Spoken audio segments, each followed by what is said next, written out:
Welcome to the anime portion of the Midnight Memories 2023. In this section, I'll be going over every single anime that I consumed this year. Warning, this is long, even though I thought it was pretty brief with each show.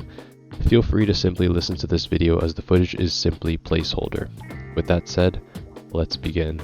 I rarely actually talk about anime on the channel, but I think now that the year's coming to a close, might as well take a look at what I watched over the year, because I pretty much watch every show, every season, and there were 4 seasons this year. I mean, there's kind of always 4 seasons this year, but sometimes there's actually only 3 seasons of anime. But this year we've actually been graced with 4: the winter, spring, summer, and fall. So I'm going to go through every single one that I watched. Going to give like 1 to 2, I hope, at most, little like what I thought about it, and we're going to move on. I'm going to try to make this really brief, really quick, and the things that I guess should be disclosed before I begin. 1, I'm an anime only watcher. I do not consume light novels or manga, so basically everything that I know, everything that I've seen is strictly from like the anime or whatever. Also, there are some shows that I don't watch, like some of the popular ones. I have gone back to like make sure that I've cleared everything.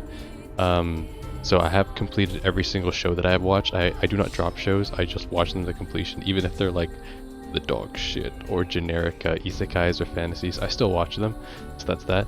And also, this portion does not have a script. I'm just going totally off base here, going to give my 2 cents, and hopefully you know, I'll have 4 cents by the end or something, but fuck yeah.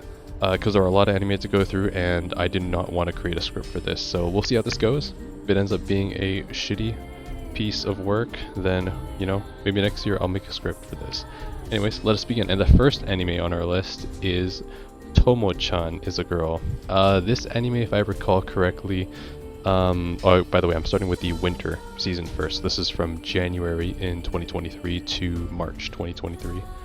So this anime has had an MC where he was like really super dense, and his best friend, his childhood friend, had like a crush on him. Honestly, I do remember this anime. It was pretty wholesome. The side characters were great. The Tomo, the female lead, although she kept fucking getting in fights with the male MC, but like they were both absurdly strong that it just ended up like going nowhere. But that's kind of like most rom-com slice of life, so not a bad show. I would recommend this one if you like soft, lighthearted stuff. But if you watch slice of life most of the time, you probably know that they don't go anywhere. But hey, I enjoy them for what they are. The next one is Tokyo Revengers. Christmas Showdown. Okay, this is Tokyo Revengers season 2, I think. Yeah, I watched this one as well. If I recall correctly, this is the Black Dragon arc, where it focuses around kind of a new cast of characters and a new faction. I think like Moebius and Tenjiku is the next season, which just finished this season in December. This season, season 2, was the one that happened in the winter. Yeah, this one. And this season of Tokyo Revengers was alright. It was pretty much it was like a side story, more like, because it was focused on a very small group of characters. Naturally, Takekichi is back. If you've watched season 1, he's pretty much the same character he is now. He doesn't really get too much character growth, but it does expand a bit on like another gang faction, and the characters that are involved in this story are more elaborated on, mainly because there's actually very few characters that are in this season. So I think that's a positive. I don't really know where Tokyo Revengers is going personally as like a grander scheme. I know it's all about saving Hina and going back in time so you can get like the best ending. But yeah, like I'm just here for the ride, really. I know it's super popular in Japan, but here it's kind of like people are pretty polarized about it, where they hate the MC. But, you know, some people find him endearing, and honestly, I think the show's alright. But yeah, moving on. Next we have, oh, this one. The Misfit of King Academy 2. Oh boy. This one started airing in the winter, but if I recall correctly, it stopped production like I think at 9 episodes out of 12 because of, I don't know, something happened in Japan, and then it didn't pick up until like 2 seasons later in the summer, I think. So I completely forgot about this one. And I'll be honest, when you don't watch an anime for that long, you also fucking forget the plot. Good thing that the MC is kind of a meme. I don't know, Svoldy Gold. What this anime is, I guess, if you don't know it, is it's basically like a power fantasy almost anime where it's kind of like it's in a school environment. So if you watch anime already, you kind of know what you're getting yourself into. And it's like a really powerful and like witty, but also extremely like the power scaling of this anime is like Dragon Ball Z. So it's like I wouldn't really think too hard about it. It's kind of just for the showcase, and the animation is pretty good too.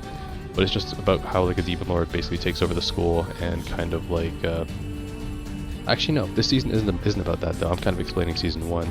Season 2 is mostly focused on the other characters. There's one character that did get focused, but again, I can't give my 2 cents on it really too much because it was delayed and I kind of forgot the plot. But I would say if you like good animation, if you like school settings, and if you like fantasy, give it a shot. Alright, next. Oh, this one. I've seen figures made of this one actually, so this one's not that bad. I did enjoy it myself. This one is called The Angel Next Door Spoils Me Rotten. And by the way, I'm not gonna say the Japanese name because if I do, I'm going to lose my voice when New Year's hits. Anyways, this one is very cute and wholesome. It's about basically, well, actually, this is gonna sound generic when I first describe it. It's about a guy who basically meets the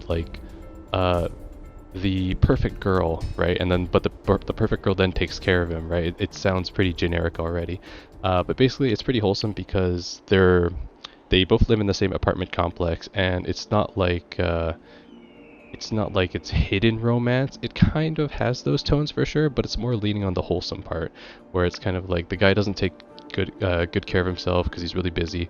So the girl, her name is Mahiru, she ends up kind of like going to his room and basically making a deal with him that like she'll take care of him, so he needs to put in effort, I think, for his life. And I know like oh, you know, this is going to end up as a romance, and like yes, there's those undertones because most anime will involve that, but it's more so very slice of life-ish rather than focused on the romance, if I recall correctly. Anyways, it's a pretty good show. I'd recommend it. Again, slice of life and school setting. There you go. Okay, what's the next one? God, there's so many, and we're only on the first season. Next, I have Don't Toy With Me Nagatoro, Second Attack. Okay, this is the second season of Nagatoro. Pretty much what you can expect from the first season. If you don't know, Nagatoro is basically a school setting, comedy slash sadistic romance. It's basically about a girl who teases her senpai, and I'm not even kidding. The MC doesn't even have a name. His name is literally Senpai. Anyways, he's great, by the way. He actually gets character development. The characters are pretty much like not one-dimensional, but easy to understand. The side characters are pretty much there for memes, and it's more of an episodic comedy, romance, slice of life, school setting. So you know what you're getting yourself into. Give the first episode a try, I would say, if you're interested in this. That will pretty much sell you on what the remaining season and this season will be. That's the best advice I can give. Alright, next one. Nier Automata. Wait, did this even finish? Huh. So, I have played Nier Automata to its fullest. I beat it 100%. Got all the endings and whatnot. I beat all the Colosseums. Why am I talking about games now? But, basically, this anime came out, and I think it was delayed like twice or something. Yeah, it says here, due to COVID-19, it was delayed until February 19th, and then it was delayed again until July 23rd, but I guess it finished. Okay, I don't know if I watched it all. Maybe I did. I don't really recall. Anyways, the animation was really good. It was very faithful to the original, and it even added like backstories that weren't in the game, and like even new characters.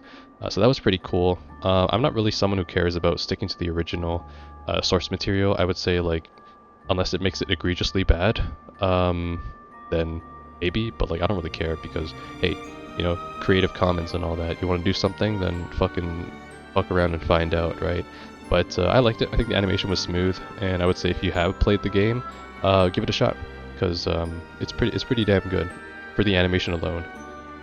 All right, next one, Buddy Daddies. Okay, this one. First of all, this is A tier because ISA does the opening, and I'm biased because he's one of my favorite Vocaloid artists. Well, before he turned to, well, no, does he still do Vocaloid? I don't know. Anyways, Buddy Daddies is a very endearing anime, I would say. It's about two mercenaries, assassins. I'm gonna go with assassins that basically come under the spontaneous adoption of a young girl, and this young girl basically has a very big impact on these two, on our two male protagonists here, and it's pretty cool because it shows the dynamic between kind of like parenting, the evolutions of a child, and kind of like how do you foster like how do you foster a care for a child that is either unwanted or you know you're looking into the situation from like an outsider. It's very interesting.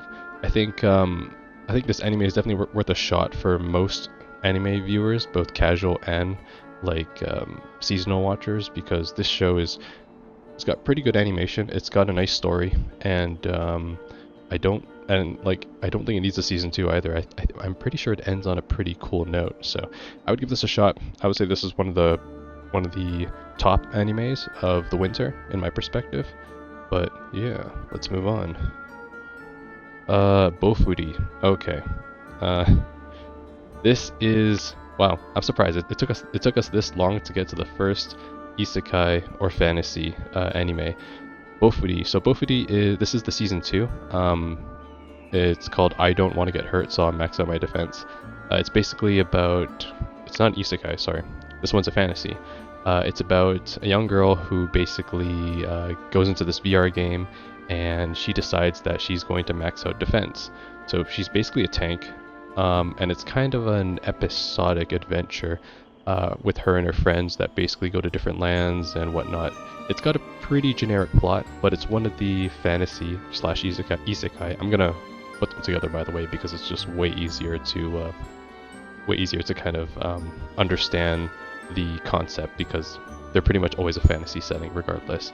Anyways, I found it pretty generic, but I still had fun with it. I watched it. If you watch the first season, I would say you pretty much know what you're getting into. The second season, by the way, is about a guild wars, so you might enjoy that. Okay, next up, campfire cooking in another world with my absurd skill. Alright, now this is our first isekai. There we go. This one actually has super good animation, like really good animation. The fucking food makes me hungry every week that I watched it in January. I specifically remember all those steaks that he used to cook. Anyways, basically, guy gets transported into another world, reincarnated, and he ends up befriending a Fenrir, which is basically like one of the most powerful monsters in the isekai world. And basically, this Fenrir is like, I'll protect you and basically do whatever you want. All you gotta do is cook for me. And the MC's like, alright, easy. So he just cooks a bunch of shit for the Fenrir. And, oh, he also has a slime, by the way, because fucking every isekai has a slime for some reason. Anyways, so yeah, he just cooks food and basically goes on an adventure. And that's basically the most outstanding or uniqueness of this isekai. It's alright. I would say there's not really too much development, but hey, it made me hungry, so I remembered it. Okay, next one. Oh, okay, Danmachi. Danmachi Season 4, Part 2. I always fucking hate it, by the way, when animes put, like, seasons and then they have parts. Like, Sword Art Online did this too. Attack on Titan did this as well. Like, we don't need added confusion. Just use seasons or use parts. Stop using 2, because it's so hard to fucking comprehend. Oh my god. Anyways, this anime is called Is It Wrong to Pick Up Girls in a Dungeon? This specifically is Season 4, Part 2. Yes, I'm sorry. You're gonna have to do your own research if you want to understand the canonical anime timeline. Anyways, I'm gonna call it Danmachi, because that's how most people call it. Now this anime is one of the more known. It's not an isekai, it's a fantasy. And the reason why is because the animation is really good for it. So Danmachi is basically about kind of like a more realistic look upon a fantasy world where people can lose their lives. There's like anomalies, and it all takes place within a dungeon, basically. Now the world of Danmachi is actually very small, or at least what I see in the anime. You got like the towns, and then you have the dungeon. And the dungeon is like the most interesting part of the anime. So why is it interesting? Well, it's interesting because one, the monsters are fucking like brutal, like actually brutal. They look like eldritch horror monsters you'd see in Dark Souls. And the thing is that they're really strong. So like adventurers lose their lives a lot, and there's like also gods too that meddle in the affairs of the mortals of this fantasy world. So this season specifically was interesting because I think that's why they're calling it Part 2 actually, now that I think about it. In this season specifically, Bell, who's the protagonist here, and his allies are stuck in a dungeon, and they're running out of resources, and basically to get out of the dungeon, they need to go further into the dungeon, and it's just like, it's a very interesting like thriller and life and death situation that they're in because there's so many of them there. So it's pretty cool. And it also features what was her name? Crap, the green-haired elf girl. God damn it! I saw a pop-up parade figure of her too recently. Shit, I don't remember. Yeah, I'm not gonna remember. There's no way I remember. But anyways, this girl on the cover that you see to the bottom right, she takes more of a spotlight role this season, and you know what? I think she's a very, very good female lead. So you know what, Danmachi, good on you. I remembered you. Okay, next one.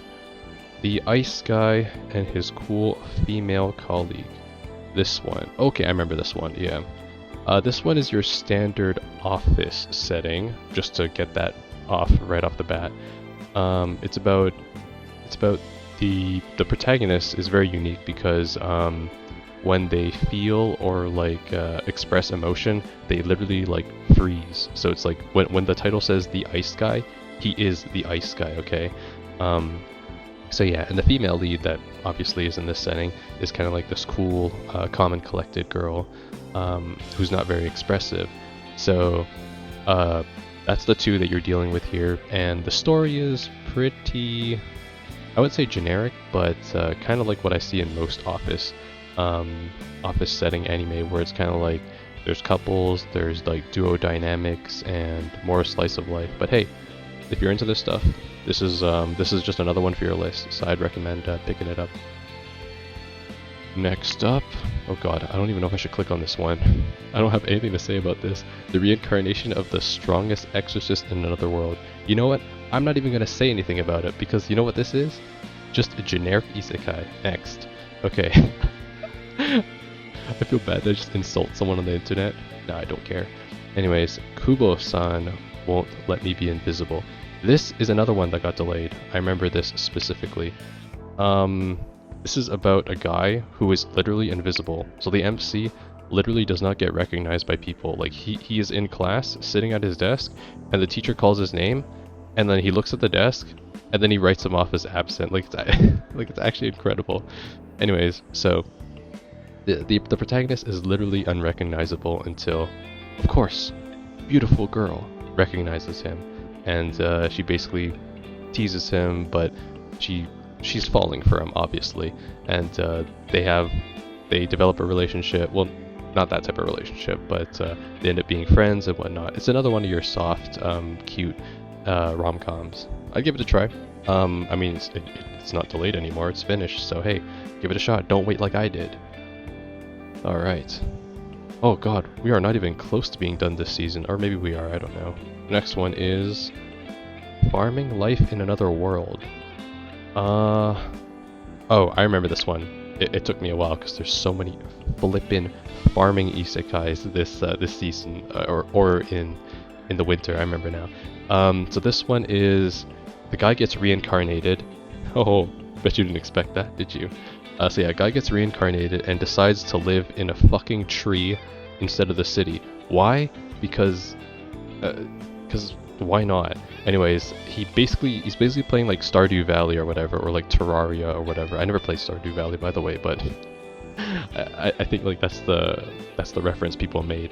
And he basically, since this is a reincarnation, he obviously has a special skill, right? Well, he chose agriculture or whatever, like sort of blessings, and he's basically able to create a home around the tree, and because of that, he attracted basically like residents. Like, wait a minute, this is literally Terraria. So he attracts wolves that basically will hunt for him, that will defend him, spiders that will like trap like enemies near him, elves, what else? I think like a demon princess too or whatever. Yeah, and he literally just like rizzes all these other people to live with him, and it's pretty flippin' amazing. It's just like you're just wondering, okay, who's gonna join his village now? But yeah, there's no real like purpose to the anime. It's kind of just like progressing his village, but every female resident does want to bang him. So I mean, there's that if you're into that harem. By the way, there is no banging done. Okay, no segs. So you know what you're getting yourself into. All right, I'm done with this one. Moving on. Okay, what's up next? The magical revolution of the reincarnated princess and the genius young lady. I am pretty sure I watched this one, but I cannot remember anything about it. Next. I'm so sorry for the person who's a fan of that. I just really can't remember that one. Next is Ningen Fushin. Adventurers who don't believe in humanity will save the world. I like this one a lot. This one is a fantasy anime. And although it may look generic, appear generic, and the setting is generic, the characters in the anime are very... it's a very unique take on the fantasy genre. It's basically about a group of adventurers that have been manipulated or basically have lost hope in humanity. They've been through unfortunate circumstances, and because of that, they are afraid to trust or to be in other parties because they're warriors. I think the protagonist is a rogue. The girl, the red-haired girl, is like a warrior. There's like a purple mage, and there's a healer, and yeah, so like it's about our four protagonists here who kind of have their own individual stories of why they don't trust and why they kind of have a difficulty in operating in society. But the thing is that they form a party together because they're all pariahs. But the cool thing about it is it's about the dynamic of the four. They all work together as sorry, it's not mercenaries, it's adventurers. That's the term they use in isekais and fantasies. So they're adventurers and they group together, but only to do jobs. They then decide on like these rules that they'll respect each other's boundaries, they'll respect each other's hobbies, and that they don't pry into each other's like personal life. And I like that because it's very realistic, you know, where it's like you want to do your job, right? But you don't want to share too much about yourself with other people. And I think this is a very interesting anime because it does touch on that topic. Other than that, I would say the story is pretty generic, but I did enjoy all the characters. I think they were good, and if this did get a season 2, I would watch it. Alright, next. Handyman Saito in Another World. Oh, this one. This one is very interesting. So, it's an isekai, first of all, and it's about a handyman who gets reincarnated in another world. How many times am I going to say that? Oh my god. So the reason why I said this is interesting is because this specific anime is more episodic than an overarching story. And what I mean by that is that there are multiple stories that have beginnings and conclusions within it. So it's like, because a normal anime episode is about 23 episodes long. In Handyman Saito, there's like 2 to 4, if I recall correctly, like mini stories within it, and they're not really connected in like a timeline. They're just kind of like mini comics almost that are put into the anime. It's kind of hard to explain it. I would give episode 1 a shot. The animation is great, by the way, so I would definitely give this one a try. And it's basically like, what is it about? It's about a handyman who is basically able to use his skills, his hard skills in the isekai world, such as like disarming chests for traps, or inventing new technologies that don't exist in a fantasy world, that type of stuff. So it's pretty interesting. He does make use of his sets, and the MC, although of course he's dense, just like all MCs, he's pretty likable. Give it a try. Alright, next is Inspector 2. Okay, hold on. I need to drink some water or I'm gonna lose my voice by the time we get to the next season. Excuse me.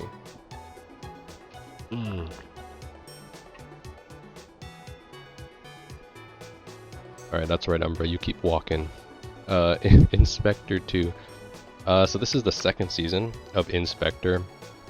Basically about, if I recall correctly, it's about the queen, not queen, but I think the princess of yokai or spirits. It's a supernatural anime, by the way, where this one is also pretty episodic too, where she basically has a boyfriend, and the boyfriend's also an MC, who's kind of immortal, if I recall correctly.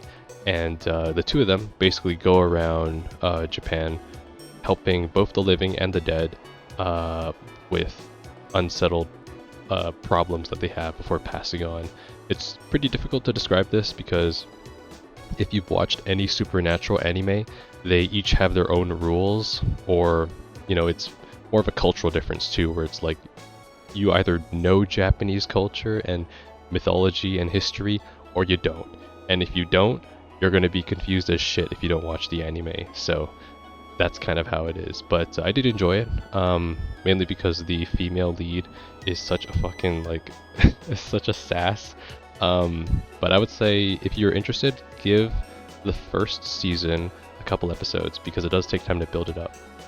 Alright, next, what do we have? Oh great, another one I can skip. The Ice Blade Sorcerer shall rule the world. Yeah, instant skip. It's just another fantasy. Okay. Spy Classroom. Okay. So this is one that was decently interesting to me. It has a very interesting premise. So it's basically about like the best spy in the world is eventually going to have to perform one of the hardest jobs in like ever. Now, to do this, he decides to hire, was it 8, 12? Fuck, I don't know. Basically, of course, to pull off the hardest job in the world, he decides to hire, what else than cute anime girls. Yeah. Anyways, season 1 is only focused on either the backstory or the development of half of the girls, I believe. I think there's 8 girls right now. What's the girl? Yeah. So there's 8 girls in total. Only 4 of the girls actually get like a spotlight this season. Luckily for you, season 2 just happened. No, not now, in the summer. So yeah, you can also watch the season 2 for this anime, as it's also finished airing. But yeah, this is pretty interesting because each of the girls are unique. They kind of have their own, not superpower, but like expertise. That's why they've been selected by the master spy, and it's pretty interesting. It has its mix of infiltration, deception, and action. So I would say if you're into like thriller, give it a shot. See if you like it. All right, next one. Oh, this is actually one I don't mind talking about because I actually like this one a lot. This anime is called Onimai, I'm Now Your Sister. So although this may seem like a degenerate anime at first, I very much enjoy it. And the reason why is because it's like, I think to anybody who has a sibling, this kind of means a lot. So basically it's about, I think it's older sister, if not younger sister.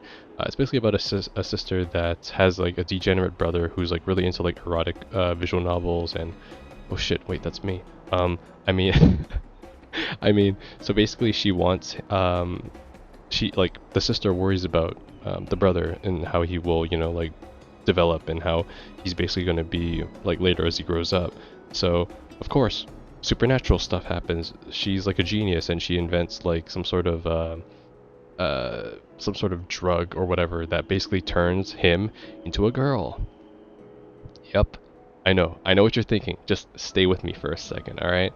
So basically, the brother turns into a girl, and while it's a comedy, it has all fun and games, the overarching story is actually very, it's very well told, because the theme of it isn't to be like ecchi or isn't to be um, like comedic. It's about kind of um, how the sister actually just wants to spend time with the brother, and because of that, like, since he's now a girl, it's much easier to break that barrier that was in between them. And it's very cool. Like, it's very hard to describe it, obviously, if you don't watch it. But I would say give this anime a shot. It's definitely not what you think, and I would say if you have a sibling, I think you'll definitely enjoy it a lot more than someone who doesn't. So I would say give this one a shot. It's definitely worth your time. Okay. Now that that's over, oh god, I see what I'm approaching and I don't like it, but we're not talking about that yet. Um, Next is Reborn to Master the Blade, from Hero King to Extraordinary Squire. What the fuck is this title? And I do remember it. I am going to skip it though because I don't think there's actually anything worth talking about in this anime. Yeah, there isn't. It's a fantasy though. There you go. Now you know it exists. Great. Aren't you glad? Next one. This one. Chilling in my 30s after getting fired from the Demon King's army. You know, I could just read the title and then you basically know what you're getting yourself into. So this anime is about like a literal boomer because he's 30, right? When you hit 30, you're old, guys. Don't forget that. And yeah, by the way, his name is Daniel for some reason. Oh no, never mind, not Daniel, Dario. Yeah. And basically he was like a tactical genius or whatever and was like really good to the demon army. But one of the demons generals, I think, were like, "Oh, I don't like you," so they basically fired him for the demon's army. And like everyone was like, "Dude, what the fuck? Why'd you fire Dario? He was so chill." But anyways, like, he being fired, it kind of took a toll on his mental, and he basically decides to live in a village with um, a very large-breasted woman. And yeah, that's basically it. He's just chilling in the village, and that's kind of how the anime really is. It doesn't really get too much development. There's not like too much that changes in the anime, if I recall correctly. Eventually, there is like has to be like a rising tension. So, you know, the the demon generals, the other ones that do like him, try to re-recruit him and that stuff. But most of the time, it's just your typical fantasy where the guy is kind of like all like roundabout liked by everybody, and conflicting responsibilities, I guess, maybe. But yeah, give it a shot. I explained that one pretty bad, but yeah, fantasy, by the way, not an isekai. Okay, I need to take a deep breath before I continue into this next one because I don't know if I'm ready to admit to the internet that I watched this one. Just kidding, I don't care. Alright, My Life as Inukai-san's Dog. Oh boy, this one.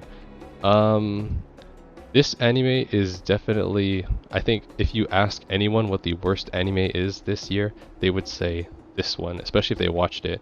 Wow, it even has a terrible rating on God damn, okay.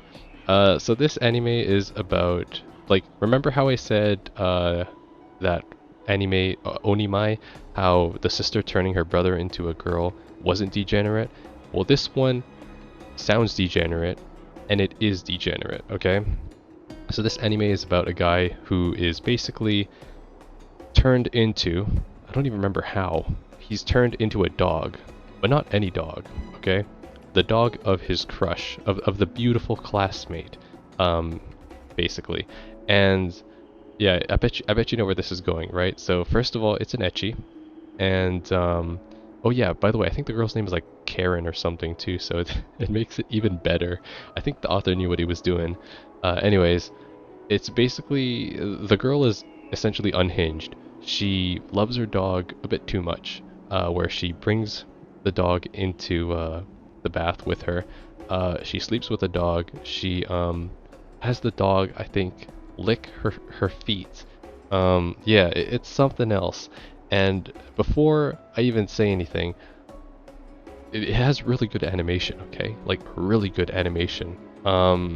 So there is that, but yeah, it's if I had to even give it a genre, it's basically a slice of life, I guess. It doesn't really go anywhere. It doesn't really have an overarching story. The only plot related concept I saw was that the guy who turned into a dog basically ends up finding the person that did turn him into a dog. So, God forbid if this gets a season 2 if I'll watch it. But anyways, what it's about is he's trying to find a way to turn back into a human, I guess, so that he can properly have a relationship with the girl. Or, I guess, approach her first of all, because I don't even think he knows her personally. So, yeah. Anyways, we're done talking about this. I'm moving, I'm moving on as fast as I can. Okay, the next one is By the Grace of the Gods. Don't really remember too much about it. It's one of the more older isekais that came out back when I was watching anime a long time ago. That got a season 2, but it's not really that extraordinary, I would say. It's basically about a guy who kind of solves modern problems with modern solutions, and by modern problems, I mean with slimes. So the protagonist is basically a young boy who uses the power of slimes. I'm not even kidding. Like the power of literal slimes to solve like everything in this anime. I'm talking like household problems to like terrorist attacks or whatever. It's amazing. The power of slimes is incredible. But it's a pretty chill, pretty casual, and has a very soft animation style. I would say give it a shot if you're just like killing time and interested in like a fantasy world to kind of just lose yourself in for a while. It's not all too interesting. There are like way too many characters, by the way, in this anime. So it's kind of some of them are definitely forgettable. But hey, give it a shot. It's not terrible, but it's not memorable, at least for me. Alright, moving on. Sugar Apple Fairy Tale. Now, I actually enjoyed this one quite a bit. So this anime, God, when I just said that title, it reminded me of another anime that's a horror. It's called Sugar Apple Happy Life, I think.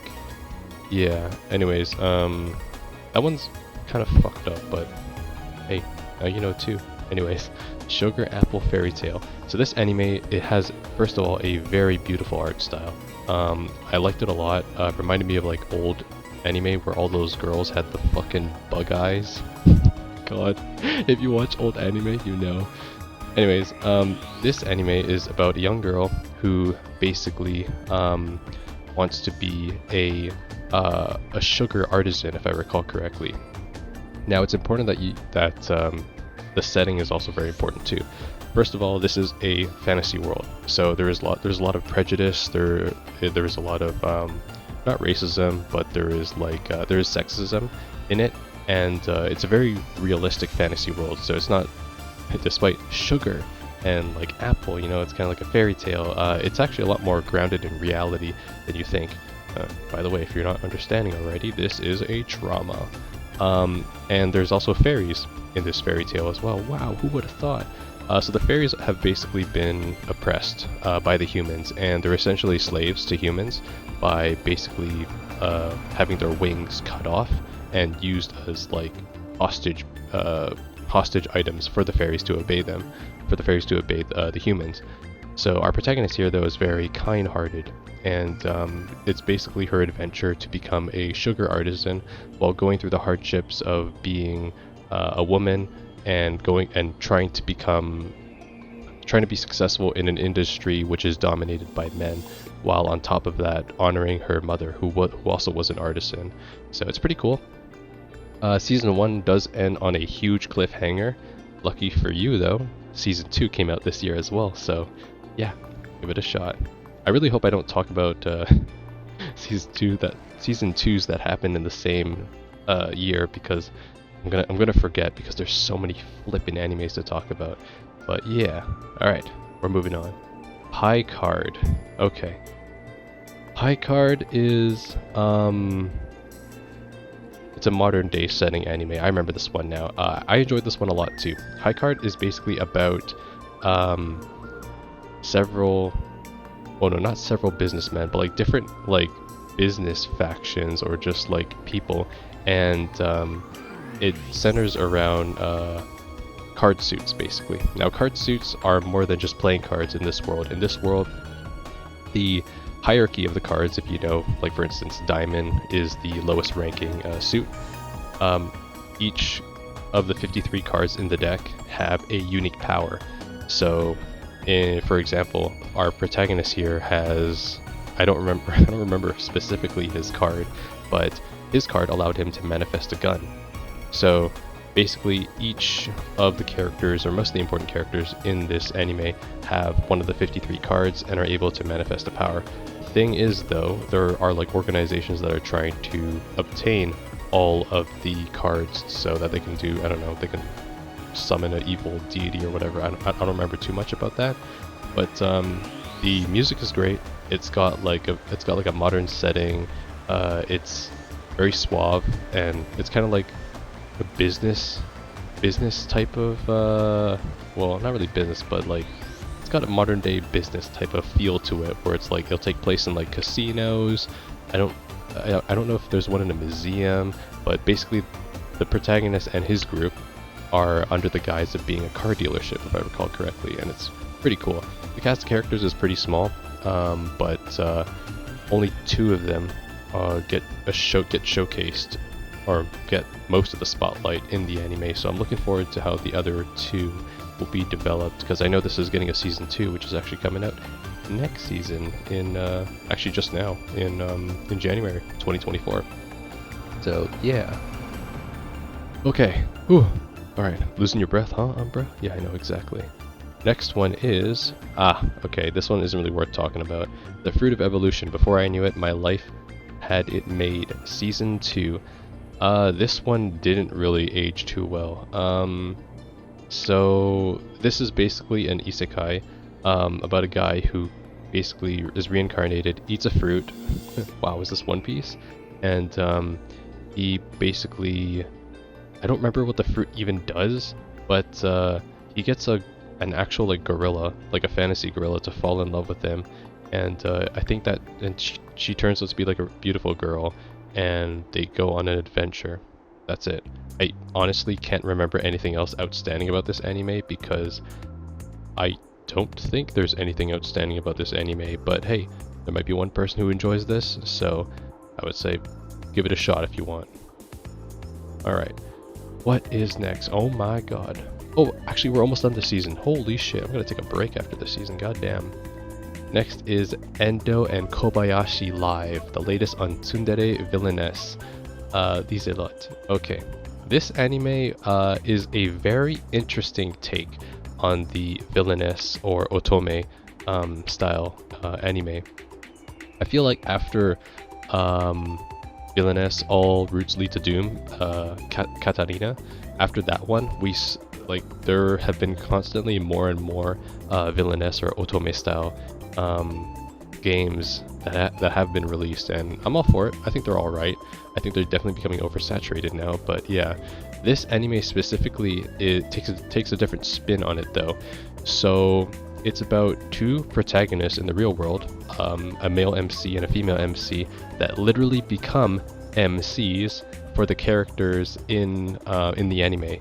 Now, the cool thing is that they become literal surrogates for the characters in the game.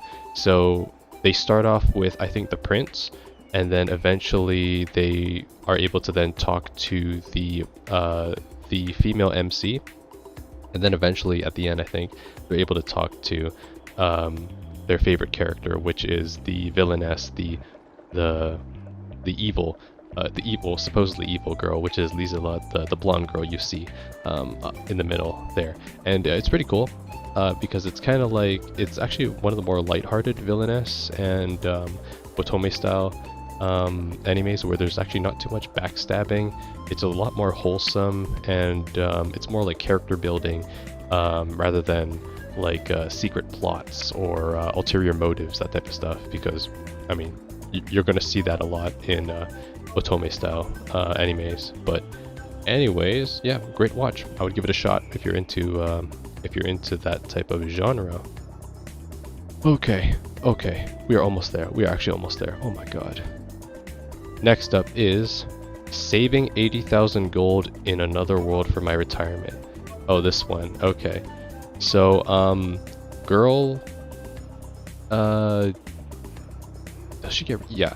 So girl gets reincarnated into another world, but not before losing all her parents. I mean, not losing all her parents. I mean, losing her entire family, including her brother. I know, right? Talk about fucking bad luck. So she dies as well, and she's reincarnated. But the cool thing about her is that she had an otaku brother who was like really into like military survival shit. So, and she really admired her brother. So she's basically able to cope with like her death and existing in an isekai by basically making a lot of money and using survival instinct to like survive. It's pretty funny. It's like the female lead is actually like kind of like a Giga Chad. I think the cool part about this isekai too is that she's able to actually eventually teleport between worlds, so she's actually able to return to her world and then return back. So it's kind of a cool spin on it. But yeah, I would give it a shot. This is one of the more entertaining isekais for sure. Alright, what's next? Revenger. Okay, I watched this one.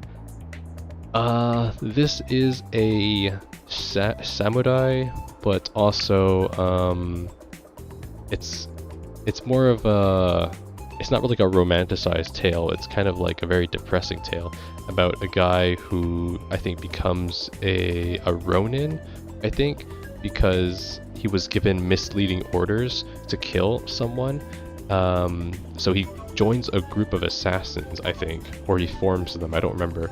And they're called the Revengers, and basically they kill important people to basically eventually restore order, I think, to all around Japan. But I think in the end, all of them die or meet unfortunate ends or something. So it's a pretty tragic tale, but it's pretty interesting. I do remember this one slightly, so I would say give it a shot, maybe. Sorry, I don't have much more to say about that one.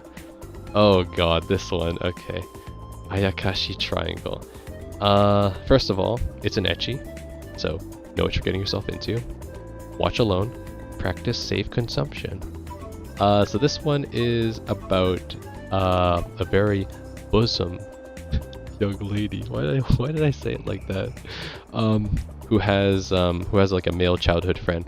Turns out though that male friend is actually a shinobi. Oh my god.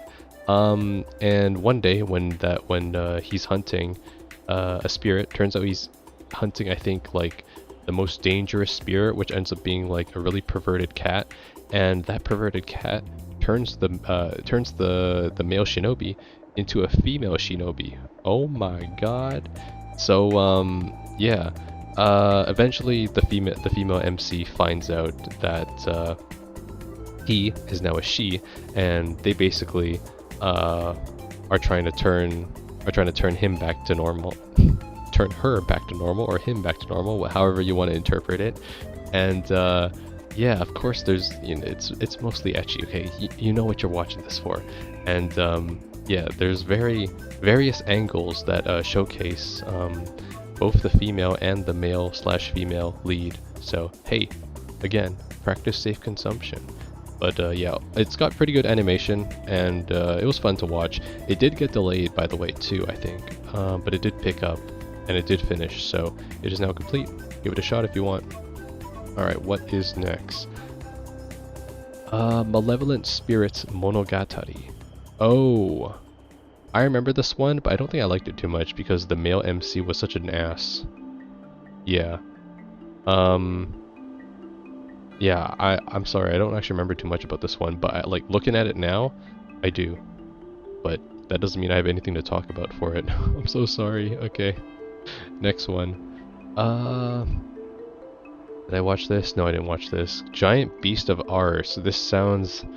Giant Beast of Ass? I did watch this one, I'm pretty sure, but I don't remember anything about it either, now that I look at it.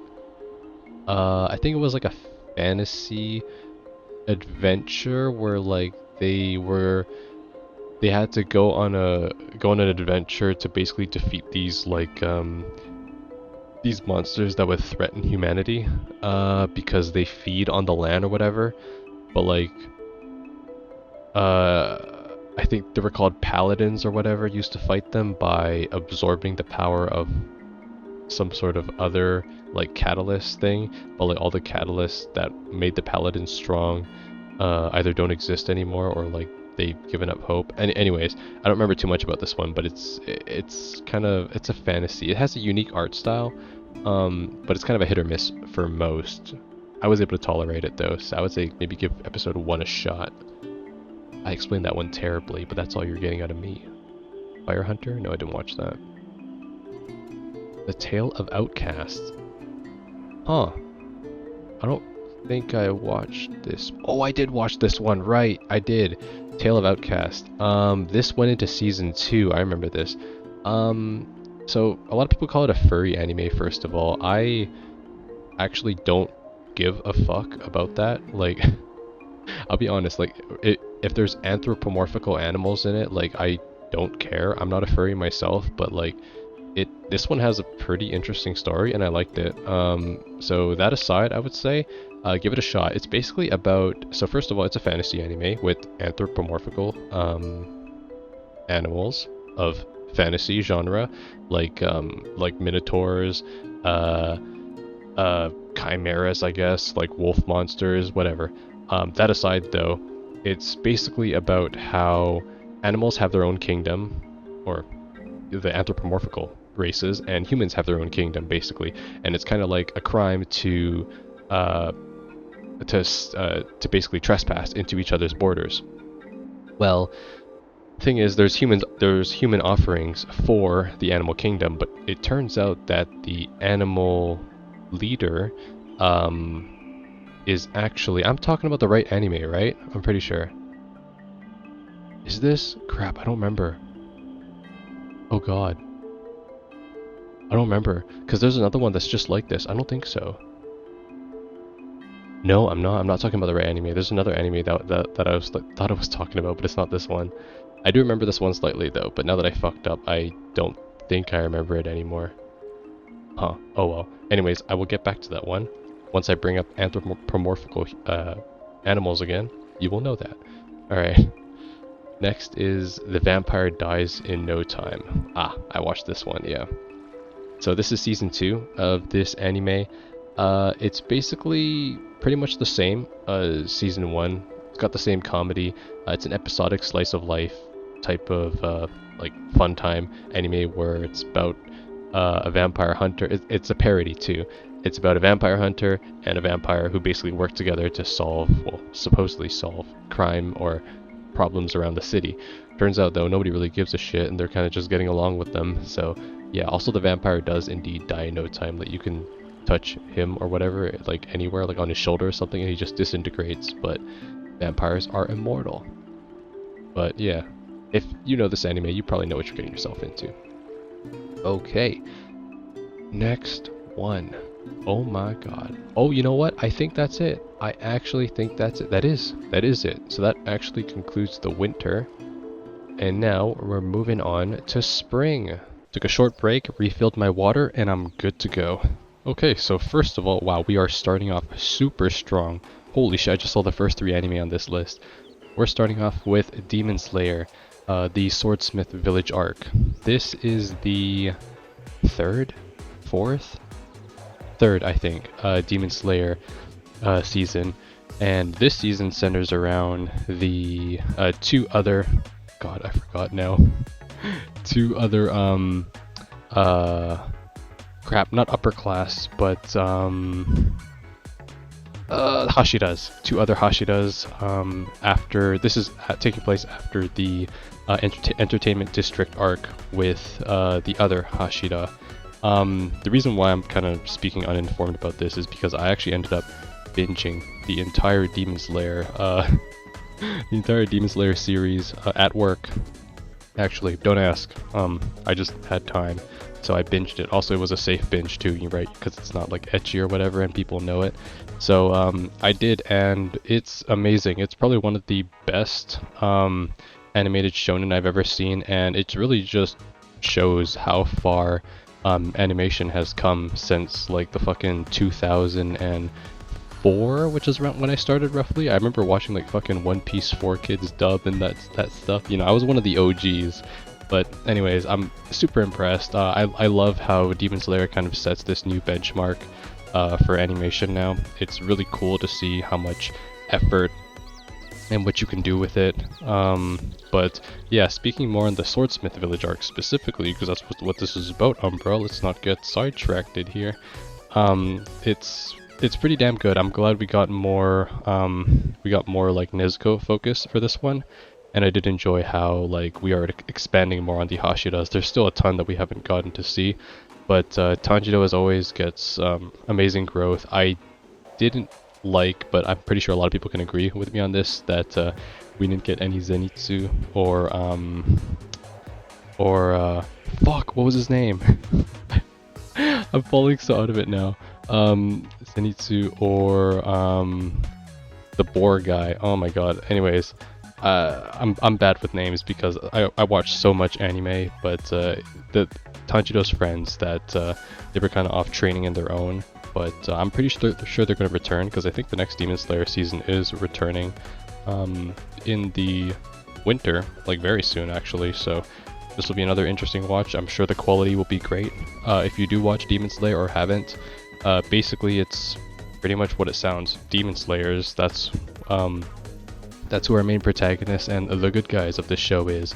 It's also a shonen as well, so you kind of know what you're getting yourself into. It's kind of like for teenagers. It's got fight scenes, it's got really great music. Shonens always have great music, really great scores. The animation is usually top quality, and the voice acting as well as the the stories are always very epic. So I would give it a shot, especially if you're a shonen junk addict. Anyways, okay, now the next one. Deep breaths, Umbra. Deep breaths. There we go. Oshi no Ko. It's pretty strange that it's called this. It's the English translation, I believe, formally is called My Star. But alright. First of all, want to preface, this is my favorite anime of 2023.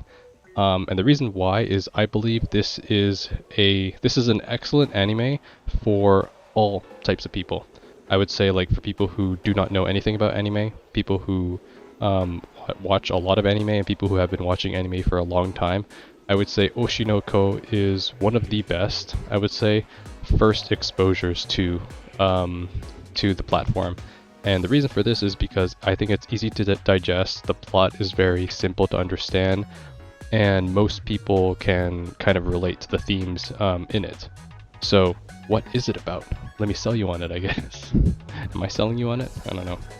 So, Oshinoko is basically, it's a modern day show about the entertainment industry. Now, I want to preface, first of all, at the beginning of the story, there is an isekai element. Now, it's not like we've discussed before where it's isekai fantasy. This is isekai, but it's in the same world, in the modern world, our world, like Earth. God, that sounds so weird saying that.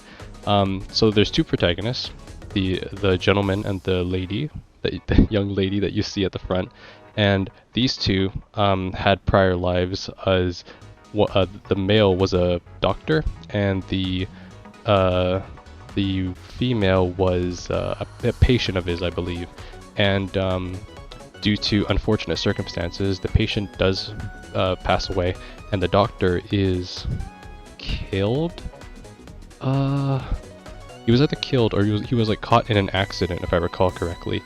And but before they die, we get a bit of backstory on both of them, that they both had an idol, and that idol was none other than that that purple girl with starry eyes that you've probably seen if you've ever consumed any piece of anime this year. That's right. So they end up actually reincarnated as their idol's children, and they end up being twins. Pretty cool, right? But I don't think it's also ever explained in the story so far, at least not in the anime. Manga readers will probably be like, I know the reason, I know the... Well, if you do, don't tell me, because I'm super excited if this gets a second season.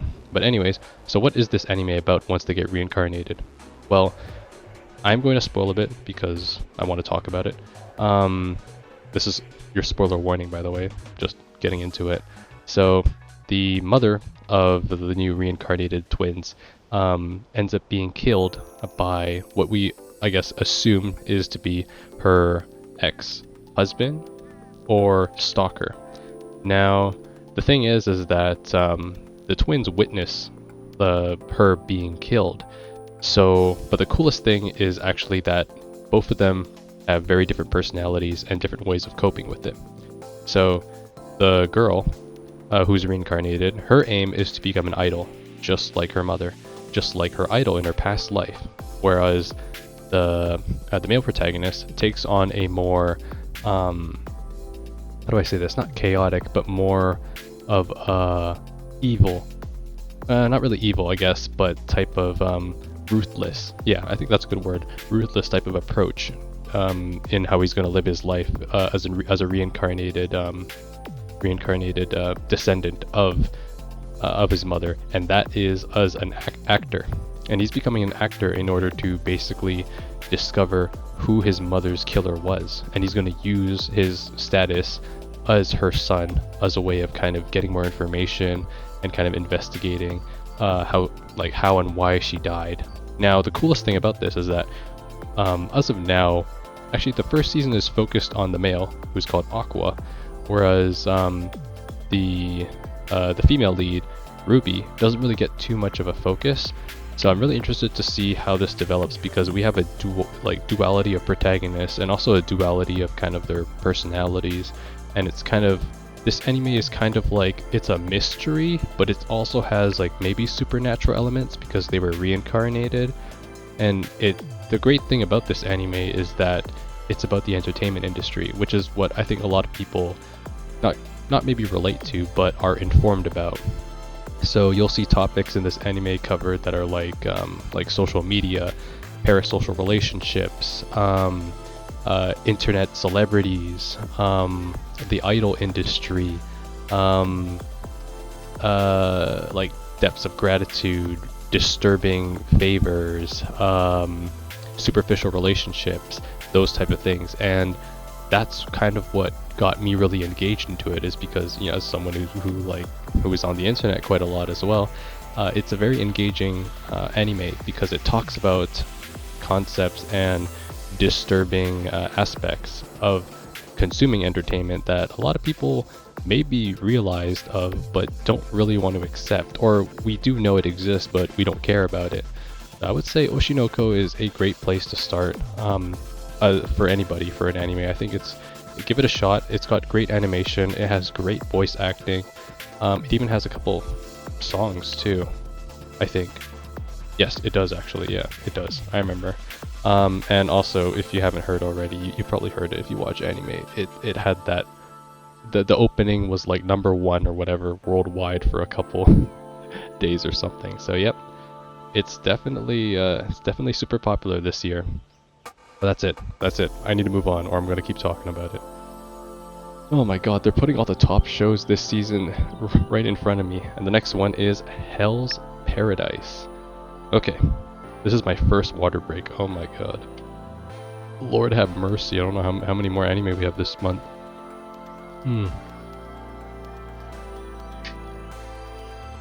Hell's Paradise. Alright. So this is kind of like, if you recall, Revenger. Not exactly like Revenger, but it's got this a similar setting, which is, it's kind of like a old Japan style. I forgot. It's like, think Shinsengumi, or the the feudal era, I guess, is the best way I can describe it. Anyways, Hell's Paradise is basically about a group of criminals. There is a protagonist, but it's more so focused on a group of criminals that have basically been sentenced to death. Now, these aren't just regular ass criminals, okay? These are like superpower, well, not superpower, but superhuman villains who have like very unique abilities. Like some of them are super acrobatic, some of them have like super strength, others have like mastery over weapons. So these aren't just like random bums off the street, and neither is our protagonist either. Our protagonist is called Gabimaru, and he's basically a ninja that is able to perform all sorts of like superhuman feats. Like he can breathe, he can literally breathe fire. He's got ninjutsu. He has like incredible acrobatic strength, and he's able to like surpass his limits and all that. It's really incredible. The reason why this anime isn't really talked about too much is because the animation does hold it back. I personally didn't care. I still enjoyed it for what it was. But basically, these criminals are sentenced to death, or they could decide to basically all be sent to this mysterious island in order to retrieve something called the Elixir of Life, if I recall correctly, and that basically grants immortality. The coolest thing about this anime is actually the plot. The plot's really interesting. And on this island, though, is a lot of fucked up shit, though. We're talking like a lot of Taoist and Buddhist monstrosities that are kind of like endemic to the island itself, and you have to watch it to really understand it, but it's really cool. Like it's beautiful, but from a terrifying standpoint, where it's like, what the fuck is, like, who came up with these designs and this art? It's really amazing. But yeah, so these criminals are basically sent there, but they're not sent there alone. They're sent there with guardians to kind of make sure that they don't just run away from the island. And these people are like professional executioners. So it's a very interesting game of like cat and mouse, where you have criminals, their guardians, and then they're all stuck together collectively on an island that is also just as dangerous, while searching for this elusive elixir that may or may not exist.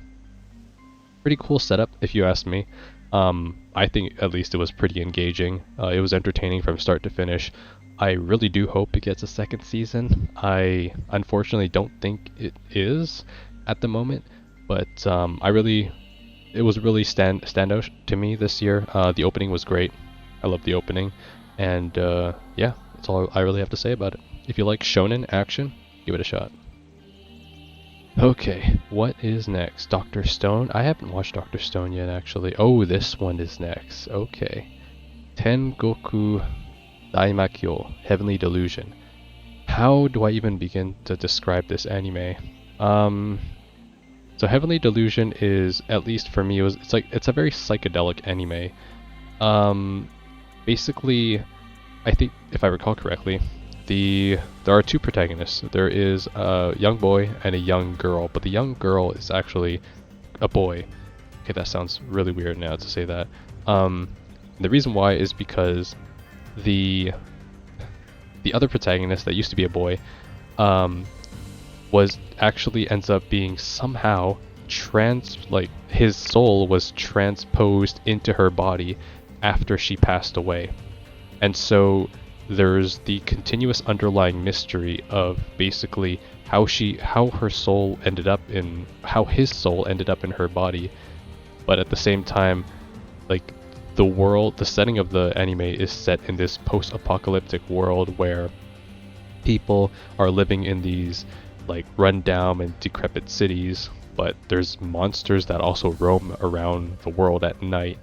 So it's like, it's not just like the mystery and purpose of the anime isn't just about our protagonist here, it's also about the world and why it's in the state it is. And it even gets more confusing because there's also like a side flashback story that is going on at the same time as you're witnessing the events in the present day with our two protagonists. It's very hard to explain this anime because there is a lot that's going on in it. I would say give this anime a shot. It's rated very high. You might like it, you might not like it, because abstract is not for everyone, and I think that's fine. But I would definitely see if you enjoy the animation, because it's definitely It's definitely more unique out of what you usually see. And that's all I have to say about it. Okay, moving on to the next one. Oh, of course. We have to discuss Mashal. I feel like I always say that. I guess I remember a lot of the shows I watch every year. Mashal, Magic and Muscle.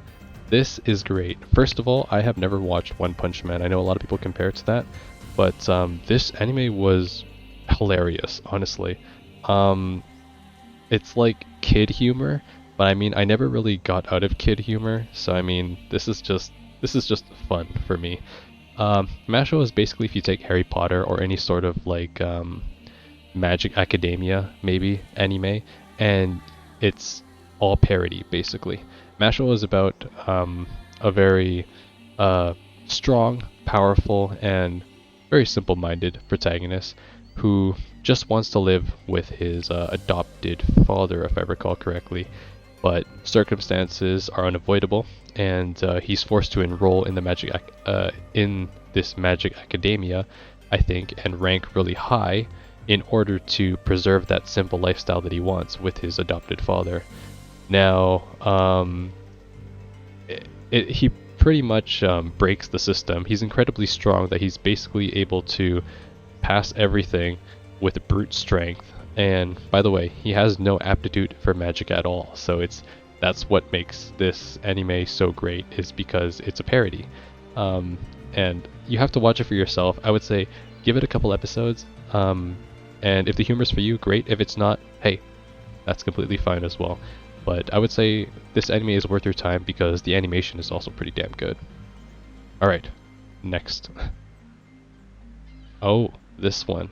Okay. Next up is My Love Story with Yamada at level 999. This anime was actually pretty well received by a lot of people, and despite being like a standard rom-com, I found it alright as well. It's basically about, can I even use the word here? I don't like using this word, but girl failure. And I think she's a college student, if I'm correct. She basically has trouble finding a partner, and she's kind of looking for romance. Her boyfriend breaks up with her, and so she's kind of like, oh, and pretty depressed about it. But get this, she's also a gamer. Oh my god, right? Can you believe it? Women play video games? That's crazy. Anyways, so she basically plays this MMO, and eventually she meets this really cool, edgy, but socially awkward guy. Oh, by the way, did I mention he's hot too? Oh my god, who's that? And that's the male protagonist of this anime. He's basically one of the players that she meets, and they end up becoming close through events in the game and all that. It's a pretty sweet, wholesome, and soft anime. There isn't really too much conflict in it, so if you're searching for drama, you're probably not going to get it. But if you just like lighthearted type of comedy and romance, I would say give it a try. It's definitely one of the more known ones this year. Konosuba, I have not watched actually Konosuba. That is actually something else. Oh boy, do I really gotta talk about this one? Okay. Holy shit, this title is even longer than I thought. Okay. I got a cheat skill in another world and become unrivaled in the real world too. Like, oh my god, who says this shit? Anyways, this anime I actually do not recommend to watch. So the reason why is because this anime has a lot of CG, and I know for a lot of people that's a turn off. So if that is, good for you. You're not missing much either. The plot is pretty generic. So basically it's about this the MC protagonist who used to be ugly, fat. Oh my god, am I hitting a lot of sore spots, guys? Anyways, basically he's all that. But basically he then comes into like, not really a power, but he discovers that there's literally a doorway to another world in his house. Turns out that literally leads to another world, and he literally levels up. Like, I'm not kidding, he literally levels up. He becomes hot, tall, and everyone recognizes him. Now, the funny thing is that like I remember a lot of people were shitting on this anime because it's like, oh my god, this anime is like fat phobic, and it's like it's proving that like if you're ugly, you can't attain anything in life. And I'm like, I mean, this anime really isn't doing anyone any favors if that's the point. But anyways, I didn't really have a problem with that point. It was just funny to read that.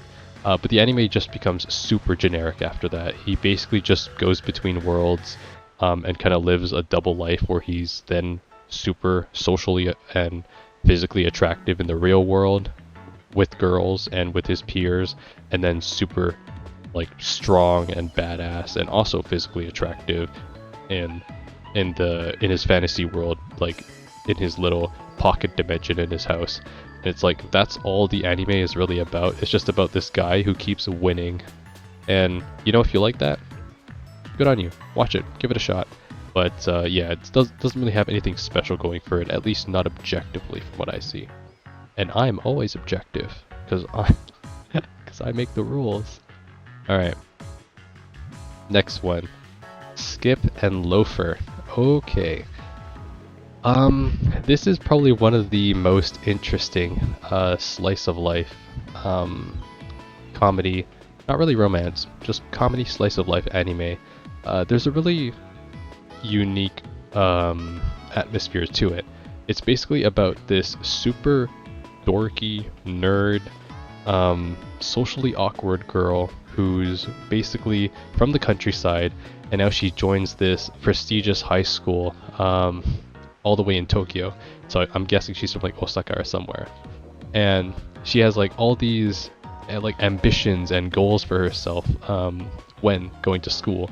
But she kind of fails at that. But she finds out that being herself and like being true to herself she's able to still be like the charismatic person she is and make all these friends and people that want to be around with her, including one of the most popular guys at school. It's a very wholesome and cute anime that shows that like being yourself is a lot more easier and comfortable, and people will always still like accept you for who you are. I really like this anime because it didn't really have a romance focus. It was just like teenagers and adolescents kind of being like super socially awkward, and it was a great watch. I would recommend this, especially if you don't watch a lot of slice of life, but you want something soft to watch. You might enjoy this. Okay, next up. Are we almost there? No, we're not. Tonikawa Over the Moon. Okay. Season 2. If you've watched this in Season 1, you can probably pretty much expect the exact same thing from the first. It's just more slice of life action and good feels type of content that you've watched from the first season. If you've watched the first season, you would know that they are now officially married, and because of that, they're able to do more stuff such as visit different places together and whatnot. Pretty cute, pretty wholesome. Still got the good interactions that you see between these two. Not really much more to say. I wouldn't say it really goes anywhere since Tonikawa is more episodic. So yeah, give it a shot if you like cute wholesomeness. Next we have this is another one that a lot of people enjoyed. The Dangers in My Heart. So this anime is another school slice of life romance kinda comedy. It's basically about a super edgy MC boy who basically like has very dark thoughts, but it's kind of like the edgy dark thoughts that you don't really mean, but you think because you don't want to be like other people, you want to be unique, as such edgy, right? So he's like, oh, I hate everybody, I want to kill the prettiest girl in class, those types of things. Well, turns out the prettiest girl in class actually takes an interest in him, and they just so happen to meet. They both eventually actually end up falling for each other, and it's pretty cute, the dynamic between the two of them, because You have the girl who's very, she's actually very dense, and she's a fat ass as well, by the way. And I don't mean literally, like she's always snacking. So, they're both very, they both have very interesting personalities, literally, and it actually goes really well together for the show. I would give it a shot, especially since it's getting a season 2 coming this winter in January. So I'm definitely looking forward to it, and I would say this is one of the better slice of life comedy romances if it is your thing, and I think a lot of people can agree too. Next up, oh, I have no idea how I'm going to explain this one. Dead Mount Death Play. First of all, if you have watched Du Da Da Da, or how many Adas are in it, it's kind of like this, where it's not really, there is a protagonist, but it's not really solely following him. There are multiple stories and multiple events that are happening all around the city, and basically they all will kind of interconnect near the end. That's what Dead Mount Death Play is. It's a very unique anime that doesn't have a format like most others. Now, even I would say, don't really remember what the fuck is going on in Death Mount Death Play. Essentially, this is what I understand. So, a very powerful necromancer, called the Corpse God, is, I don't think he's killed, but he basically is isekai'd, like, the last boss is isekai'd into the modern day world of Japan. And the thing is that he still has all his powers from his old world, but he's reincarnated in the body of a boy who is basically caught in this sort of turf war almost, where he's then killed, and then the corpse god takes over his corpse and now lives within it. Now, the most interesting part is that the protagonist here, the main protagonist, the corpse god, who is now in modern day Tokyo, since he is now alive again and not dead because he was reincarnated, this is sounding so confusing, he's now caught in like another conflict that he has no idea what the fuck is going on, and you have all these different factions and characters that are like wanting to know like how is he still alive and all that. It's pretty interesting if you can follow along. I had actually a lot of difficulty following, just because there were so many parties, so many unknown factions, and a lot of dialogue. It made it a bit hard to follow, and the thing is that this had a season 2 that just finished airing right now, so I'm also still trying to digest that a bit. But I'm pretty sure this is going to get more seasons because it did pretty well. And if it does, hopefully it will clear up some more details so I can maybe give more in-depth thoughts on it later. But as of now, there's way too many open-ended stuff about this anime. Okay, next up. Insomniacs After School. This anime is breathtaking, to put it in the most mildest way. Insomniacs After School is about two teenagers, a boy and a girl, that basically have trouble, or I don't think they're narcoleptic, but they have trouble falling asleep most of the time. The boy is basically like just wants to sleep because he can't sleep in the day. I mean he can't sleep at the night. He needs to sleep in day, so he kind of sleeps in class. And then the female lead is much more of a dynamic personality, where she's kind of like liked by everybody, but she's really good at hiding her inability to sleep, basically. And so they kind of spontaneously meet each other in the school's what is it called again? Observatory. By the way, I don't even know if schools have observatories anymore. My school never did. I don't think most schools do, but anyways, they meet each other, and they find this secret that they have in common, and they spend time together kind of forming their own club and doing things that are involved around like stargazing. It's pretty cool. It's a very whimsical anime that kind of just is super relaxed, super like chill. It's almost atmospherical, really. It's not an anime where you're going to find too much action, too much story. Heck, not even like maybe too much dialogue either. It's just really, really peaceful. So I would say if you like a more like relaxed and super slow anime, I would say give this a shot. It's really unique. Didn't watch this. Oh, nice. We're going from that anime to this anime. Okay. Kamikatsu, working for God in a godless world. This anime is an ecchi, first of all. Well, not really an ecchi, but I'm gonna say ecchi because it's super unique. Basically, it's about a protagonist that is reborn into, reincarnated, it's an isekai, into another world. However, this protagonist isn't like others. He's super self-aware, super manipulative, and he knows what the hell he wants. And the reason why I think is because unlike most isekai protagonists, this guy is kind of powerless, but he does have one special benefit, and that is he has a little cute small god that looks after him, and that is Mitama. Now, the thing is that in this isekai world, gods don't exist, which means that the young girl following him basically has no power at all. But they actually can get power through the power of followers. I'm not even joking. So the more people that believe in God, the more powerful she gets. It's a kind of like a parody isekai, to be honest, where this anime is more comedic than kind of plot or seriously driven. It's fine for what it is for sure, but I would say don't take it too seriously.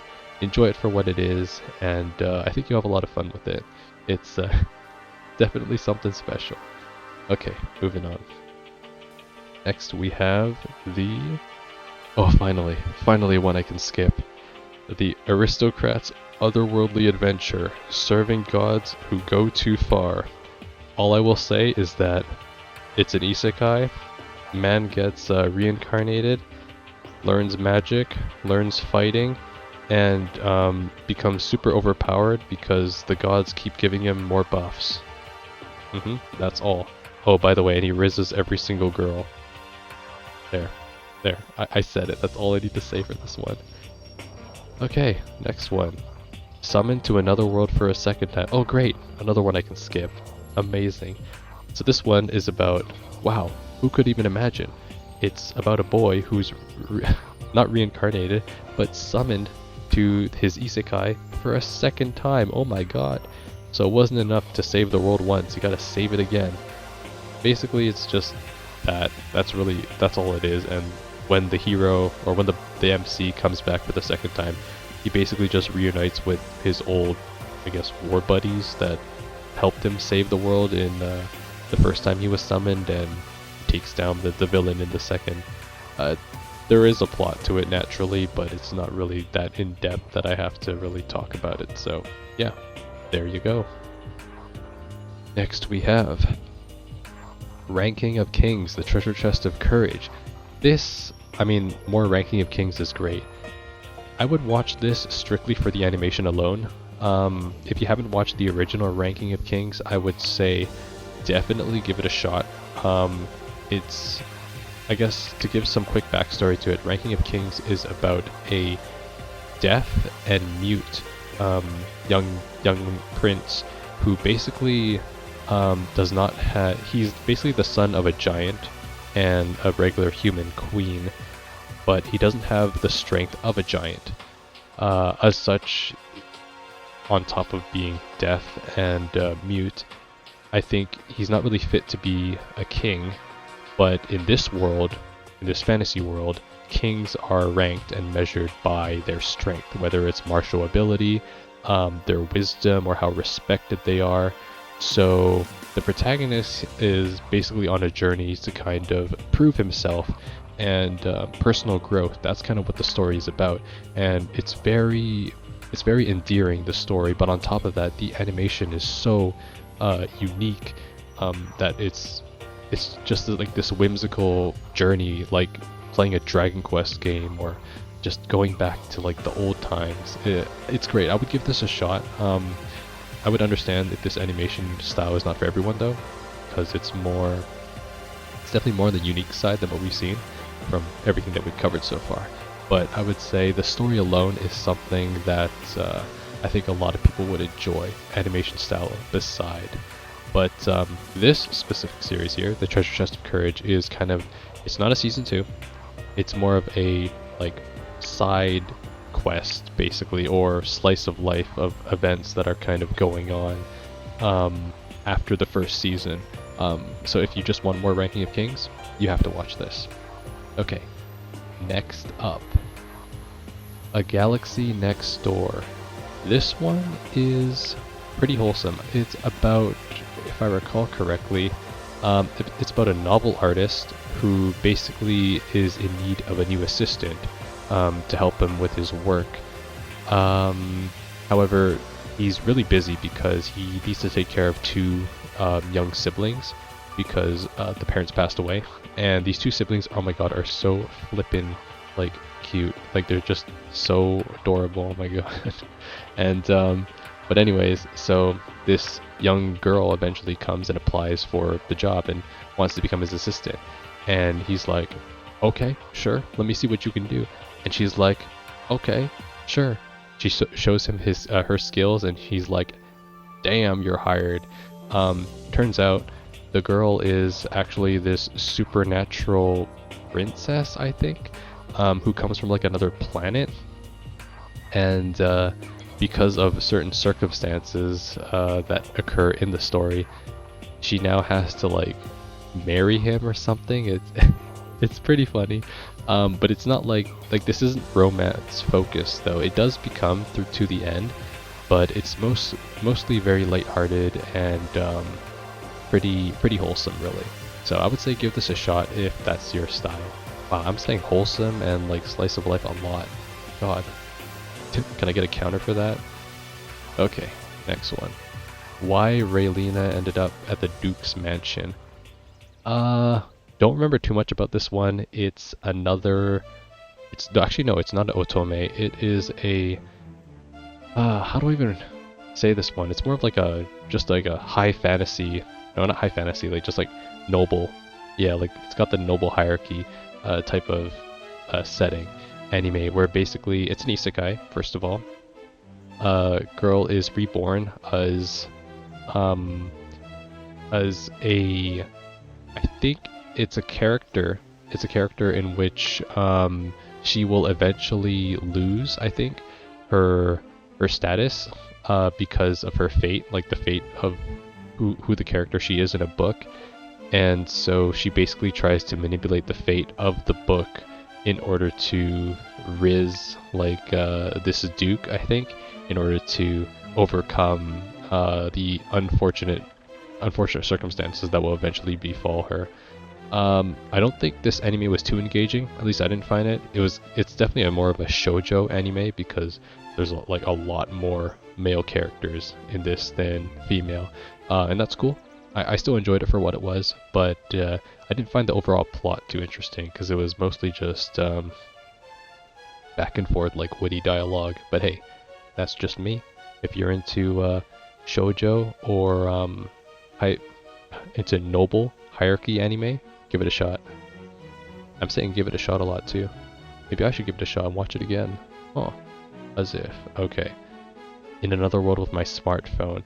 I actually watched this, but it was only after watching the other season, which I watched in my own time, not during the seasonal anime, and I don't really have anything to speak about it. It's not that good. It's just he adds more girls. Why not? My Home Hero, that's the next one though. I found this very interesting to me, personally, but I feel that a lot of people did find it lacking, which I can understand as well. So My Home Hero is a pretty like brutal and unhinged anime. It's basically about a father who discovers that his daughter is in a relationship with is it a gang member or a yakuza? I can't remember. Either one is involved with like a criminal boyfriend, and she's being domestically abused. So circumstances that are unfortunate lead to the father killing the boyfriend and basically disintegrating his body, getting rid of the evidence that he died or that he killed him, and that's kind of like what the whole underlying plot is, basically how to get away with murder and keeping it from your daughter as well. But the underlying message of this anime is that parents will do anything for their children, and that is a very powerful message. It's because the father here, basically, he kills the boyfriend, but he knows what he did is wrong. He's terrified that he even had to do it in the first place, but he would do anything basically to make sure that his daughter is safe. And it's, by the way, it's even more like enforced too when he tells his wife this, and the wife basically helps him out throughout the entire process and the entire anime in hiding the body and making sure that it can't be traced back to them. It's a very, very interesting anime I found. I really liked it. Definitely a hidden gem. And I would say give it a shot. It's definitely not like any other. It's kind of slow paced, but at the same time, it can really engage you if you're into these types of thrillers. Okay, next one. The legendary hero is dead. Shinda. Okay. So this is another parody, kind of like what was the one I was just describing? Not the one I just described now, but Kamikatsu. It's just like that one, where it's kind of a parody onto the fantasy genre. Essentially, some nobody ends up accidentally killing the hero of the story, and now that the hero is dead, looks like that nobody now has to take his place and become the hero. Now the funny thing about this anime is that it's completely satirical, basically. The hero is dead, but basically the protagonist here is forced to take on the body of the hero. So the look, the garb, and even the sword. But the thing is that the nobody has no he doesn't have those hero capabilities. He isn't strong. He isn't able to like do anything really. He's just like a useless bum type of guy. So it's kind of about how do you save the world when you killed the literal hero. It's an alright anime. I don't think it's anything special, but it certainly got its moments which are pretty hilarious. Okay, next up we got the Cafe Terrace and its goddesses. First of all, ecchi. I will always warn you what you're getting into. This is an ecchi for sure. It's about a guy who basically inherits his grandmother's cafe after she passes, and it just so happened that his grandmother was an absolute rizzler. She basically adopted 5 like beautiful young ladies that they now feel indebted to the grandmother to work for the cafe. I don't know what type of grandma would do that, but like, damn, that's one hell of a grandma. Anyways, there's 5 girls, which you can see on the top right just now, and they kind of have their own interesting interactions with our protagonist. That's really all. It's your typical ecchi anime. If you've watched them before, you've watched them all. As always, with most ecchi, the animations are pretty damn good for some reason. Just kidding, I know those reasons. But yeah, it's alright though. It's alright. Next up we have... Oh, do I even need to talk about this one? God. My one-hit kill sister. Okay. This anime is it's pretty bad. Basically, guy gets reincarnated into another world. But then here's the funny part. His sister also gets reincarnated into the same world, but it's not because she died due to unfortunate circumstances. No, she literally like goes there forcibly by beating her head against the wall. So yeah, that's one hell of a sister, I must say. and the reason why is because she wants to protect her brother, no matter what. Yep, I can't believe I just said that. So their goal together, with both of them in this new isekai world, is to find a way out, while somehow, I guess, enjoying their new lives. But yeah, that's pretty much it. There's not really a plot.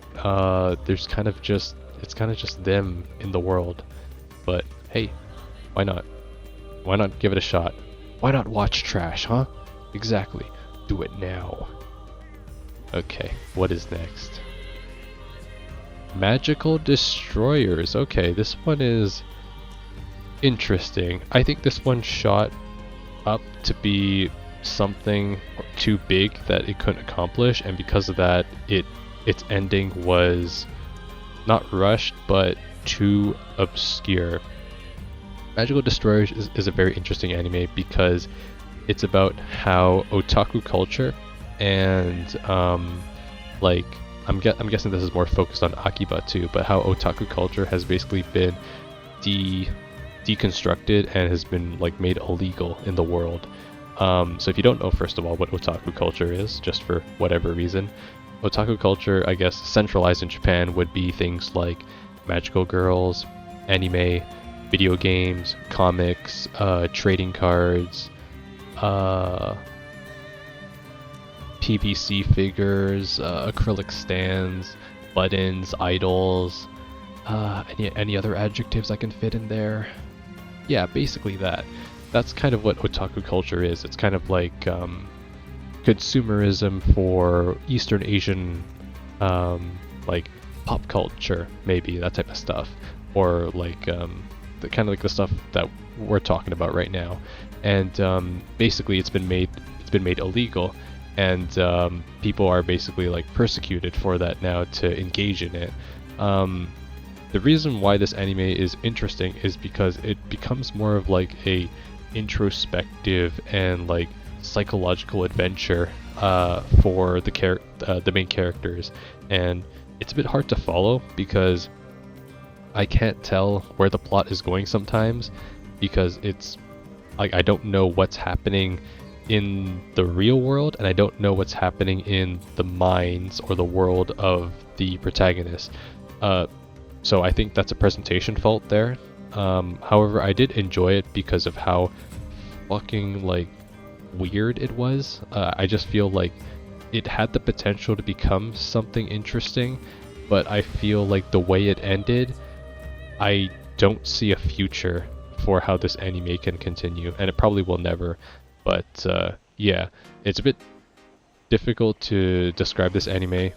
I feel like I'm saying that by a lot of anime, but I would say if you want to experience something that you haven't, especially if you watch a lot of anime, I would give this a shot. You might find something you unexpectedly enjoy. And what's next? Ah, this is the one.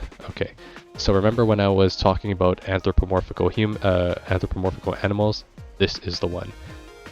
So this anime is called Sacrificial Princess and the King of Beasts. This anime was quite well received, and I actually enjoyed it. So this is the one that I was talking about that has the animal kingdom and the human kingdom, and they both exist separately so that they basically can, I guess, exist harmoniously separate from each other. There's a lot of prejudice against each other. Now, the animal kingdom has human sacrifices in order for the animal kingdom to, I guess, continue, if I recall correctly. And so this slave, the white-haired girl, our femc, that's a good way of putting it, our female protagonist, is supposed to be sacrificed to the king. However, there's a bit of a secret that we find out. Turns out the animal king is actually secretly a human, and he's never killed any of his slaves or sacrifices. Instead, he's let them sneak out and basically escape from the kingdom to return back to the human world. Now, naturally, nobody finds this out, but the slave girl has nowhere to return to. She was basically like abandoned by her parents, and so she doesn't really care to go back, and she's like, okay, I'll just stay with you then. So it's a very uh, it's a very endearing adventure about how an animal king decides to then marry his slave, literally, at least on a socio-political level. And basically it's about how to deconstruct preconceived notions and built up prejudices that people have about the unknown and other kinds. It's really cool. This does have 24 episodes, so it is a longer one. It did run during 2 seasons, but I would definitely say this is worth your watch. It's got quite the plot, and I think you will enjoy it. Don't be swayed by the anthropomorphical humans. I swear, this is a good one. Okay, moving on. Eden Zero second. I'm not going to talk about that. Yeah. If you watch the first one, you know what you're getting into. That's like explaining it's like explaining a fairy tale again. Next one. My Clueless First Friend. This one's a cute school anime where it's about a super shy girl, like really super shy, who's basically really awkward, gloomy, and apparently unlikable, where to the fact where like people bully her. But then you have the male MC who's completely dense, and like finds her really charming and fun to be around, to the point where like he doesn't even understand that the girl is like, what the hell are you doing? And that's kind of all this anime is really about. It's more of just a good feels type of show where the male MC helps the girl kind of come out of her shell and realize that she can actually be the person that a lot of people think she's not, and basically be able to kind of come out of her shell more and become more sociable, and people like her. It's pretty cool, pretty cute. It's just a bunch of kids doing kid stuff. Kids are stupid. What? I'm stupid. What'd you say, Umber? Okay, moving on. Otaku Elf. Okay. This one was alright. It's got pretty good animation, first of all, and I mean, who doesn't like seeing a fucking lazy ass elf lounge around a shrine collecting fucking model kits and asking for free food, right?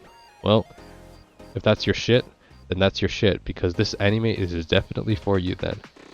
It's basically about an elf who is like a descendant of like other elves, who is basically just serving as the shrine maiden for this young girl's basically like a shrine maiden alongside this young mortal girl, and it's kind of the two interacting in their daily life activities. But it turns out that the shrine elf is somehow an otaku that's obsessed with Japanese culture and stuff. So yeah, that's kind of all it really is. It doesn't really do anything special. It's pretty cute. It's your simple slice of life though, so you know what you're getting into. Okay, and next we have... Oh, I'm running out of breath. We're almost there though, we're almost there.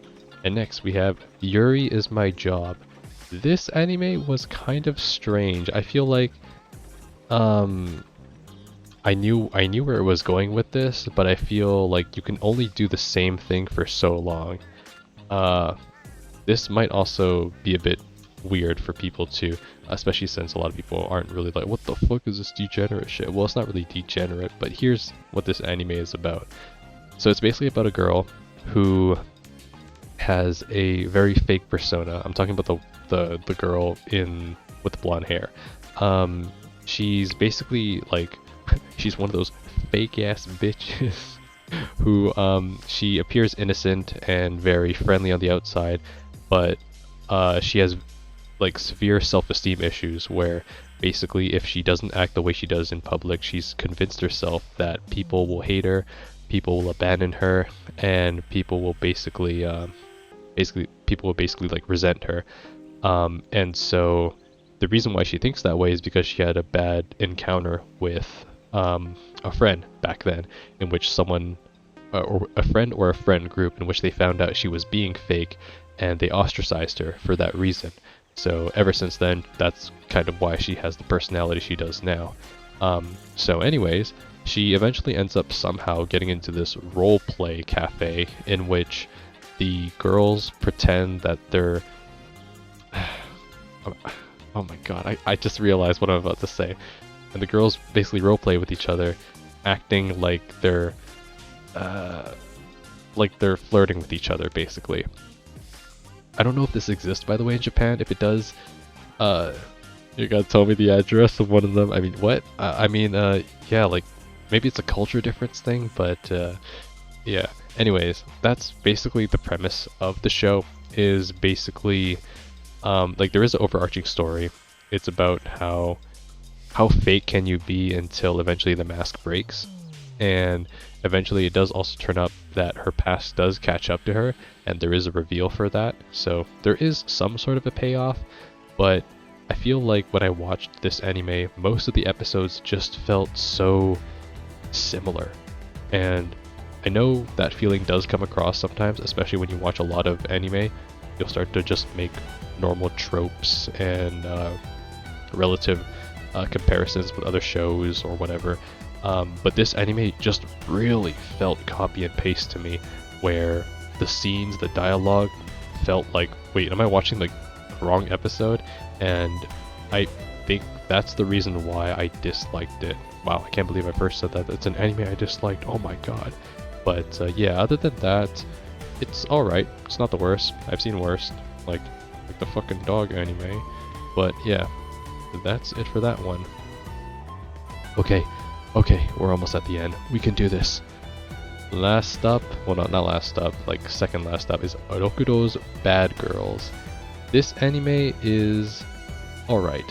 It's basically a delinquents anime where you have a guy who's kind of a wimp, and he has two friends that are also wimps, and the main MC ends up somehow coming into the power of, basically, I'm not even kidding, the ability to riz any girl, as long as they basically like come into contact with his strange mark on his like head.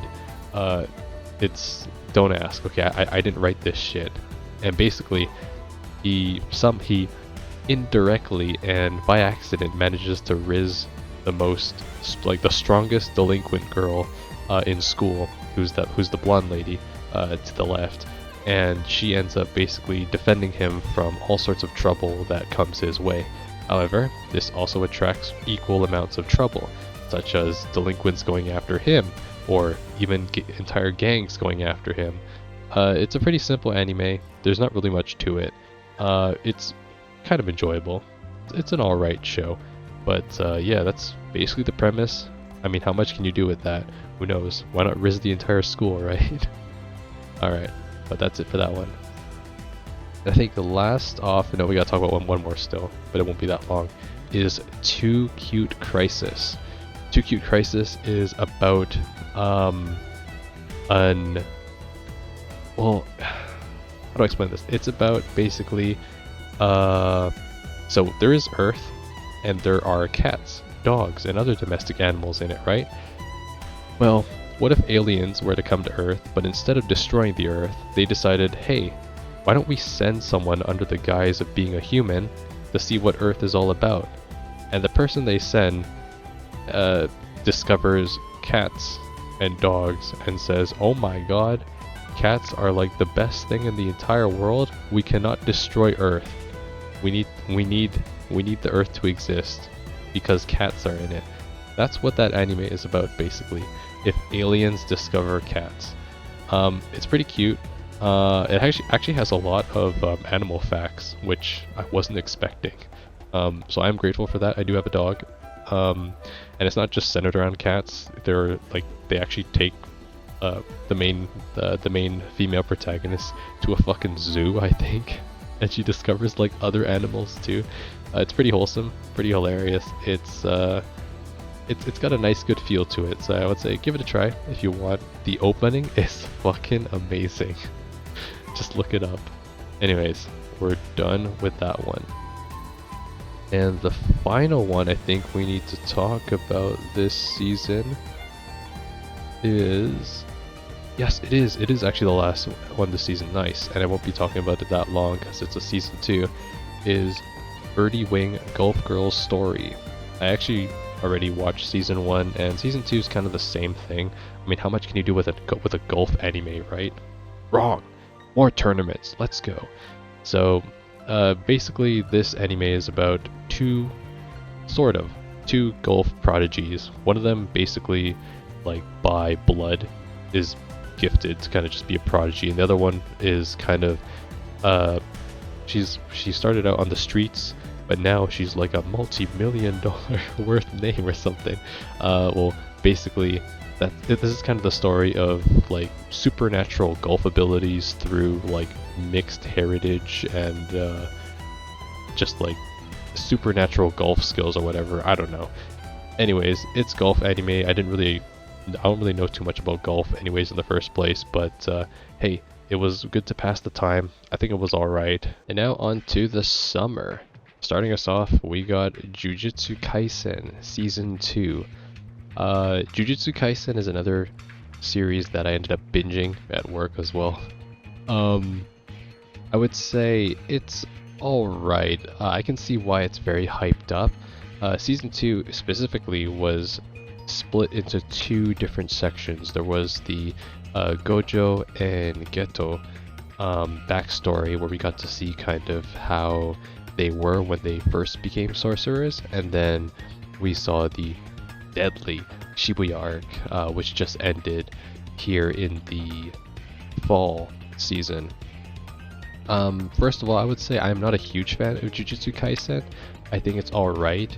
And the reason why is because I think there are way too many fights in the anime. And I think that's fine, but I think it suffers from what Bleach had, where Bleach just had way too many fucking fights and not enough character development.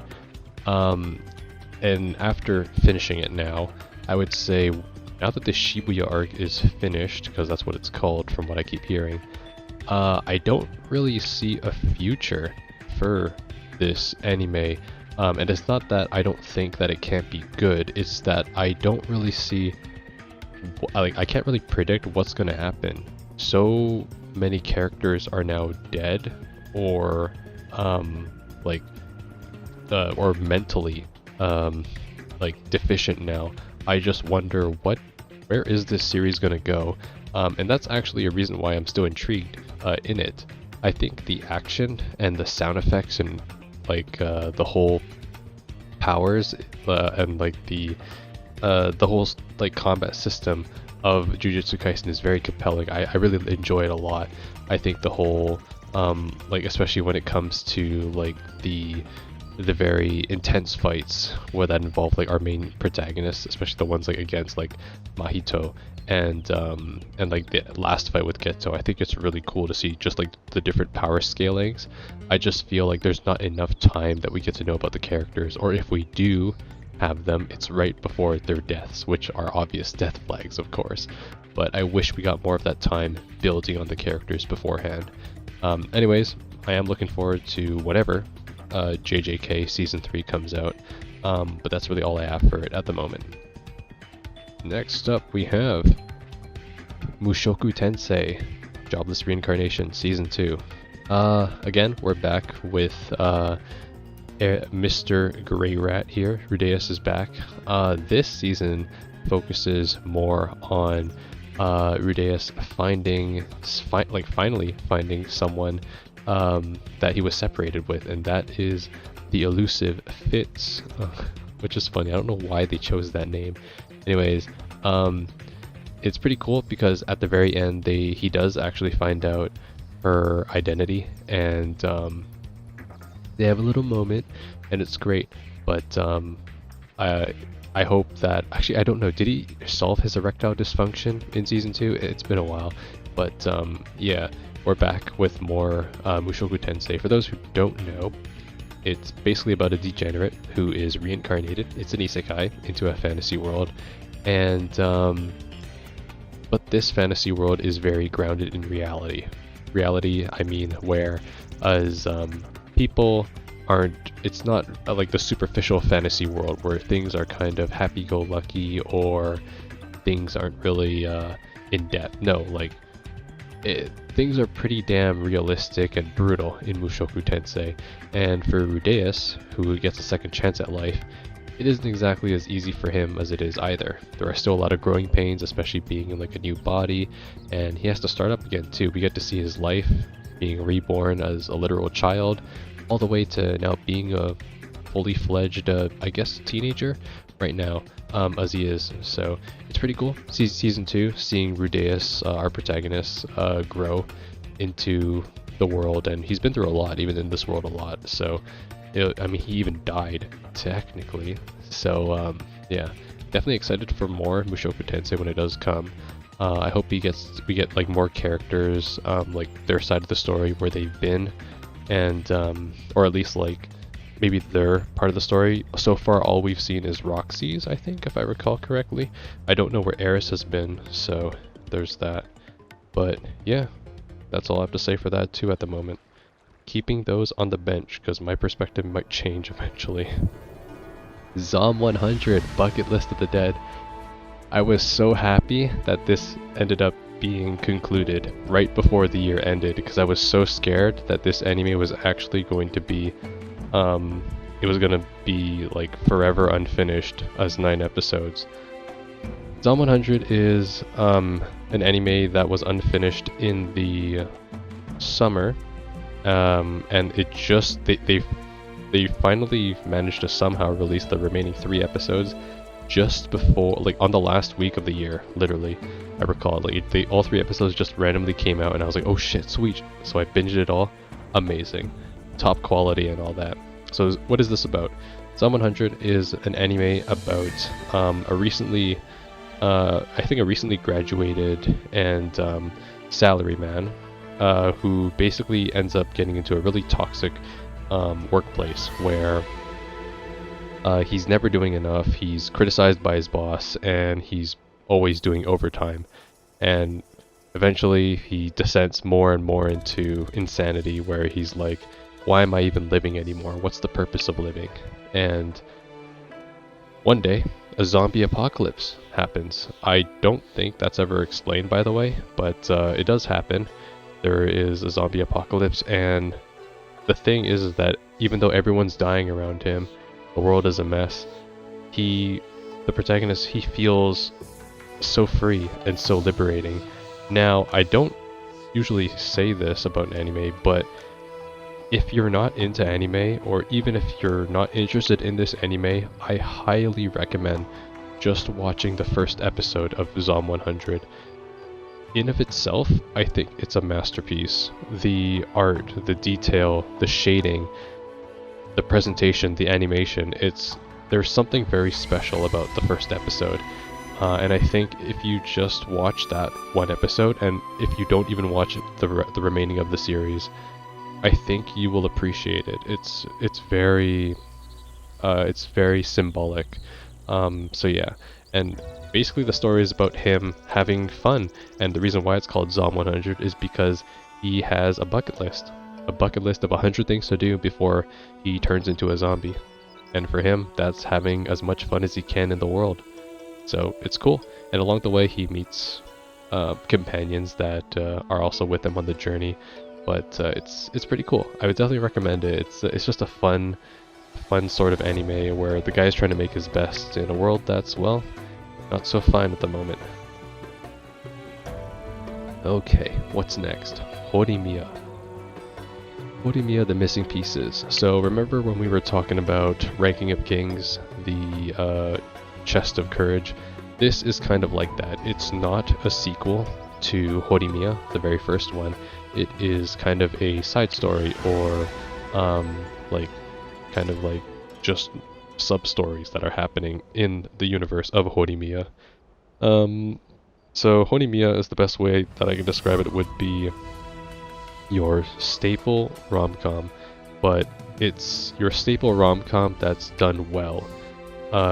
It's kind of always been really well produced, I think, which is why the characters are all very they're all very unique and very down to earth, so they actually feel like normal human beings. There's something special about the character presentation in Horimiya, especially when it comes to the main protagonist, which is Hori, and Miyamuda, which is why it's called Horimiya. I definitely recommend watching the first anime, which is the story version of the anime, to get a fully, like, a well-rounded picture of the entire cast, because our two protagonists aren't the only one who have their own story. There are also various developing relationships with the other cast of characters in there. So if you like school, if you like slice of life, if you like cute rom-com, you should pick this up. Definitely recommend this one. I'm recommending a lot of stuff today, god damn. What's next? Masamune-kun's no Revenge. R. Okay. This is the second season of Masamune-kun's Revenge. A lot of season 2s. God damn. This one is about a young boy who was basically very unattractive and ugly because a girl that he liked called him that. So man literally took that personally and bettered himself. But he bettered himself so he could basically then become attractive enough for that girl that he used to like fall in love with him, so that he could dump her at the precipice of her attraction for him. Are you still following here? Good. I hope you are, because we're not even talking about the second season here. This is the first season. Now this season is kind of like the reveal, actually, of what you, the viewer, thought was in season 1. So here in season 2, you find out the truth that the person that actually the pretty girl that basically told him he was ugly was not the original pretty girl. It was the servant of that pretty girl. I know I'm just spoiling it right here and now, but basically that's what this season 2 is about. It's kind of about the reveal, and it turns out that the servant actually likes the boy too. So hey, you know, polygamy maybe and all that. But yeah, it's got some underlining romance and circumstances to it too, just like most rom-com anime does. But hey, give it a shot maybe. If you watch season 1, you're already invested, so why not, right? Why not? Okay, and next up we have The Girl I Like Forgot Her Glasses. This one I actually didn't like, and the reason why I didn't like it was because it's just fucking absurd. So this anime is about a girl who literally can't see because she keeps forgetting her damn glasses at home, and the male MC is a fucking simp for her because of how clumsy and how clumsy she is, basically, because she doesn't have her glasses. Now, remember how we were talking about Yuri Is My Job? This is basically like it. I felt like all 12 episodes were the same, where it's girl forgets her glasses, guy blushes because girl does something like clumsy, stupid, and then he helps her. Resolution, episode's over. And I know what you're saying, but Umbra, every slice of life anime has that formula because they're not supposed to go anywhere. Yeah, I get it. But this one actually felt just like Yuri Is My Job, where it felt like they copy and pasted the same exact episode back to back, because for some reason they always have to take place in the exact same classroom, and I don't know, it just felt really repetitive. I didn't even mind the CG parts. It's just, this anime, I guess, wasn't for me. And that's fine. Not every anime is going to be a hitter. That's perfectly fine. But I would say if you like and can tolerate CG, give it a shot. You might find some enjoyment in it. Don't let my biases hurt you. Okay. And of course, God, so many rom-coms, my goodness. Rent-a-Girlfriend 3. If you know, you know. Rent-a-Girlfriend 3 is back, and this one is like super focused around Chizuru this time, so if you're in it for main girl, you will be satisfied this time. Basically, this is kind of the season where Chizuru kind of becomes more self-aware of her feelings, and her kind of perspective on Kazuya this time. I'm not going to talk about the past 2 seasons because that would require me explaining what the fuck happened in the past 2 seasons, and I don't feel like that. Just look up a summary, ya dingus. But anyways, yeah, it's pretty cool. I think this season did actually a pretty good job focusing on Chizuru's type of side instead of always getting Kazuya. Kazuya's like not one-dimensional, but one-sided perspective on like how he's like, oh my god, she's looking at me, oh my god, like, and all that. So it's pretty cool to see Chizuru actually get some development herself. But other than that, not really much more to it. I think if season 4 comes out, maybe we'll get a confession. No? Maybe they'll like accidentally hold hands or, you know, something. God, how many more seasons of this do we need? Anyways, moving on. And we have Reign of the Seven Spellblades. This was weird. So this one has 15 episodes. I've never seen an anime specifically with just 15 episodes. So basically it's about not 7 Spellblades, 6 I think. Yeah, I think it's 6 protagonists. And it's kind of like, it's a magical academia anime where these 6 they don't use wands, they use swords and they cast spells basically, so they're like spell swords. They all have different backgrounds and they're all in the academia for different reasons. Thing is though, some of them get backstory, some of them are very related to the plot, and others are just there. Like they don't freaking get expanded on that much either. I'm talking about the red-headed guy and the blonde-haired Gyaru. Like they don't really get expanded on too much, and that's fine. But I feel that they definitely focused on some characters for the plot, and that's kind of what drove the story forward. The story wasn't really too outstanding for me. It was kind of just like typical Magic Academia experimental secret stuff and all that. But yeah, give it a shot. If you like magic, why not? There's not too many Magic Academia shows out there. Oh good, the first one I can skip of the summer. Am I actually the strongest? Isekai, first of all. Man gets reincarnated as a young boy. Ends up getting a supernatural demon familiar who is able to transform into a fox lady who then becomes his maid. That was a sentence I just said. Oh, and he has also a really cute Emoto sister that's like always egging him on. So there's that too. There you go. I said everything I wanted to. Moving on. Liar Liar. This one. This one was okay. I feel like the animation is really what made it pretty alright in my case. I don't think there's anything outstanding about this. Basically, it's an academia. It's kind of like if you've watched Classroom of the Elite, or if you haven't, it's kind of like a psychological academia anime where it's about basically there's a ranking system in this school where you can challenge other students, and the students that win basically they participate in games against each other, and those that win games get like higher prestige, which also nets them more like accessibility options and kind of like privileges at the academy. So like top people would get like better food or whatever, where lower would wouldn't have access to that stuff or whatever. So it's kind of like that. It's Squid Game. I don't know. I've never watched Squid Game, but yeah, this is basically that anime. It's kind of just like a zero-sum type of game, but it's okay. In the end, it really wasn't too outstanding. Give it a shot if you're into it. Animation is mediocre. And moving on. The Dreaming Boy is a Realist. This one I don't remember too much of.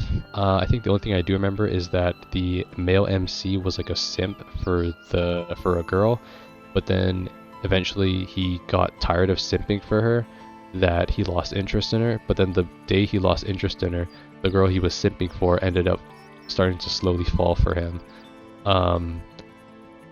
Yeah, that sounds kind of like, that doesn't even sound like a sentence now that I say that, but yeah.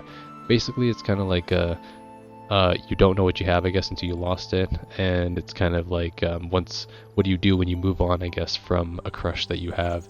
Well, you get a job, that's what, or you learn more about other people, that type of stuff. That's kind of what the anime, I guess, is trying to tell me, but I don't really remember too much about it, basically. But other than that, it's pretty generic. School setting, slice of life. I don't even know if it's a comedy. I didn't really find it too comedic, but yeah, there's a tint of romance, I guess. Next up, I want to talk about this one. Undead Murder Farce. This one is a cool watch. Did I just say a cool watch? I'm running out of steam, I swear. How many anime have we been through already? Undead Murder Farce is... actually, no, you know what? I'm just gonna start off by reading the synopsis. It's a 19th century France setting in which... Yeah, that's a good way to put it. In which it basically has all your old, British and European, like, infamous mystery heroes like Sherlock Holmes, Arsène Lupin, and it just so happens to throw in our mix of our protagonists, the Blue Oni, and a headless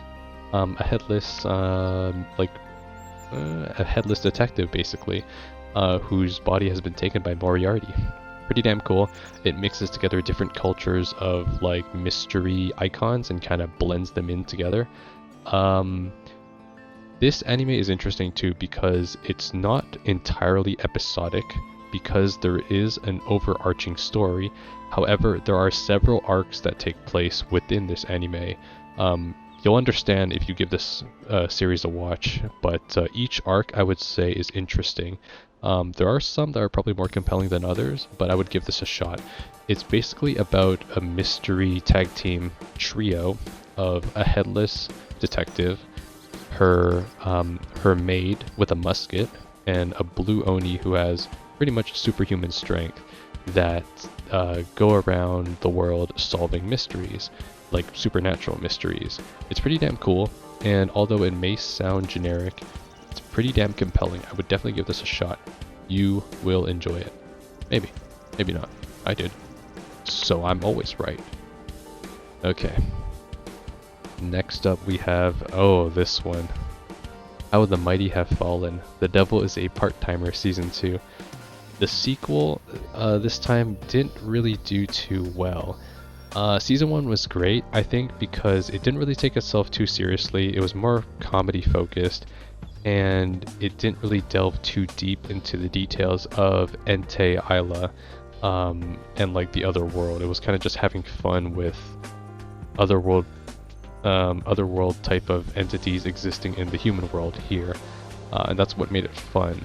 The Devil's a Part-Timer is about basically demons and angels, or people who come from the other lands that basically like have, how do they conform to society here in the on Earth.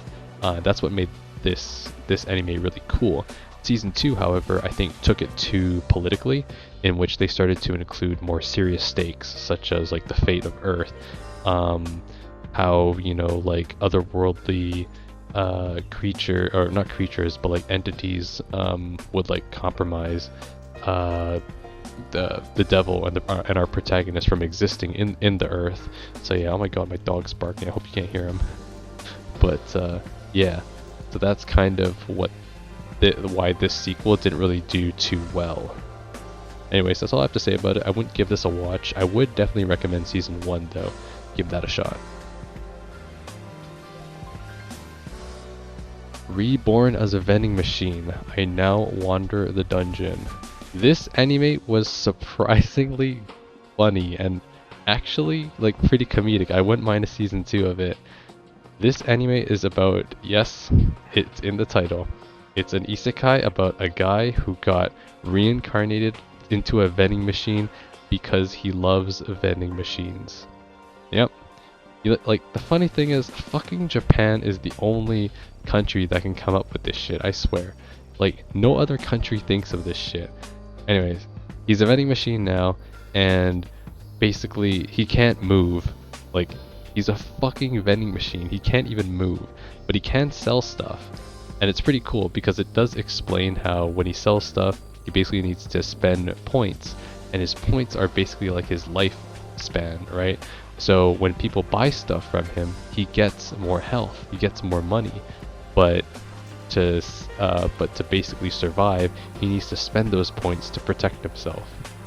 Eventually, he does meet a super powerful, apparently, young lady, the one with the blonde hair, and she's like, "Oh my god, this is amazing. And she basically decides to be his companion and carry him around. It's pretty cool because the story is actually half-assed decent, and the vending machine protagonist is really fucking funny. So I would say out of all the isekais, I would actually recommend this one. I know, super fucking rare, but this anime was really funny. I'd give it a shot. Dark Gathering. Oh man, this is quite the anime. So first of all, this is a horror, and I actually don't watch a lot of horror, if any, because I am scared. I'm a scaredy cat. I really am. I am scared of stuff. But the reason why I watched Dark Gathering and why I would recommend it is, first of all, it is 2 seasons.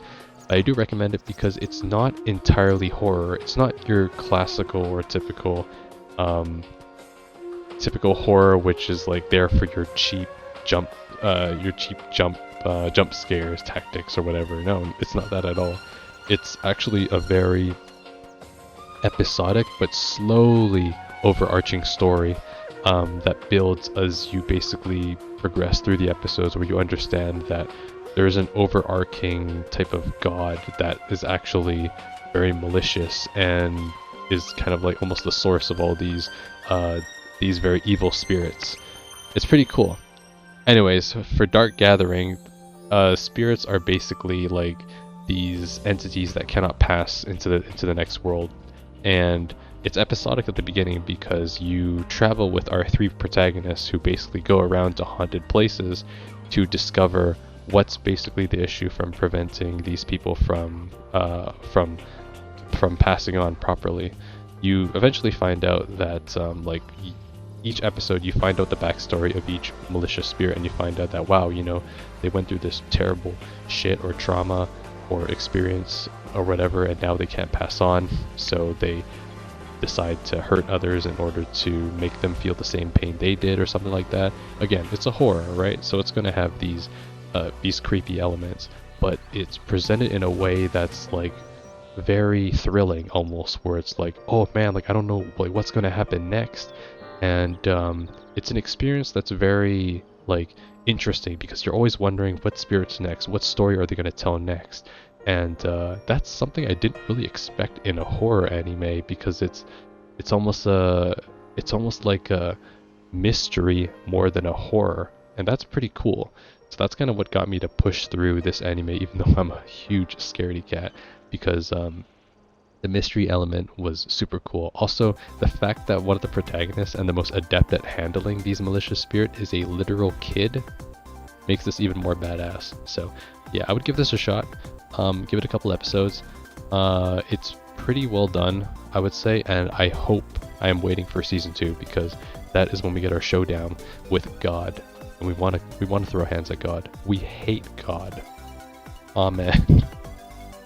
Okay, do I even need to talk about this one? Rurouni Kenshin. Okay, this is essentially a remake of the original Rurouni Kenshin. It's a Bakumatsu era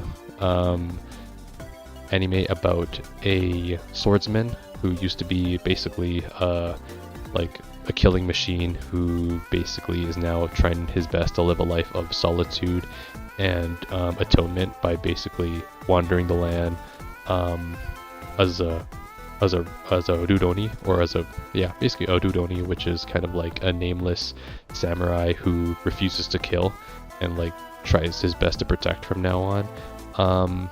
It's a classic anime that's existed pretty much since the beginning of time, I would say. It was one of the first anime I watched, and it follows everything up to the new Kyoto arc, so it doesn't actually cover that. So just in case you're interested in watching it, you're not going to get the full experience. Watch the original, it's better anyways. Wait, say what? I'm biased, I watched the original first. Okay. Next up is Classroom for Heroes. Aha, yes, beautiful. Another skip.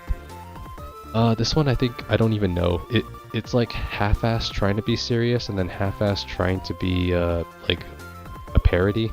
Anyways, boy doesn't get reincarnated, has a near-death experience, I think, and he was the hero, but is now, since he lost most of his powers, I think goes under the guise of just being a random guy. Most of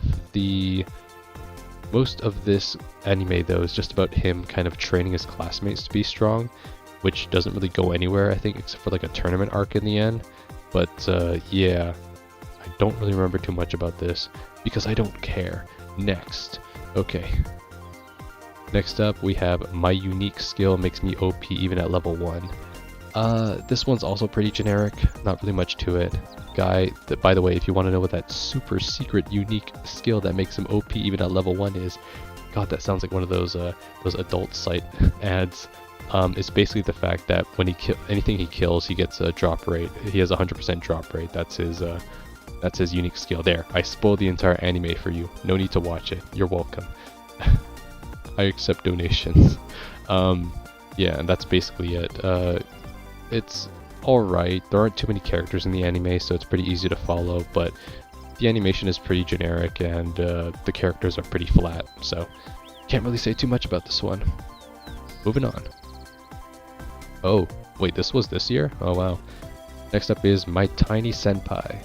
This one is classic office setting, classic office characters, and you have a tiny senpai. There you go. I spoiled it for you. But the tiny senpai isn't really so tiny. I mean, have you seen her chest? Massive chest ahead, by the way, guys. Don't forget to rate my message up and all that. But yeah, anyways, that's basically what the anime is. It's about tiny female senpai who basically her kohai, which is basically her subordinate, her employee, is basically like, he's like, oh my god, she's so cute and all that, and it's kind of them just having awkward cute interactions and all that. Typical office setting, typical story, but hey, it's warm, fuzzy, and it's not that bad. There could be worse. But she's not tiny at all, by the way. I swear, she's not tiny. They lied. Fake advertising. Okay, next. The Great Cleric. Another skip for me. I feel like this anime isn't The Great Cleric, it's more of The Great Let Me Eat Mystery Fluid X. That's what. This anime half the time isn't about him even healing people. It's about him basically drinking fucking like vomit out of a cup and then getting like some sort of fucking boost from it. I don't know. This anime is weird. It has pretty flat characters again though. And it's an isekai first of all too. But I don't know. I feel like there wasn't really much going for this ever. Anyways, that's just me though. I always say that, but you know, maybe me is everyone. I am everyone. I am of the world.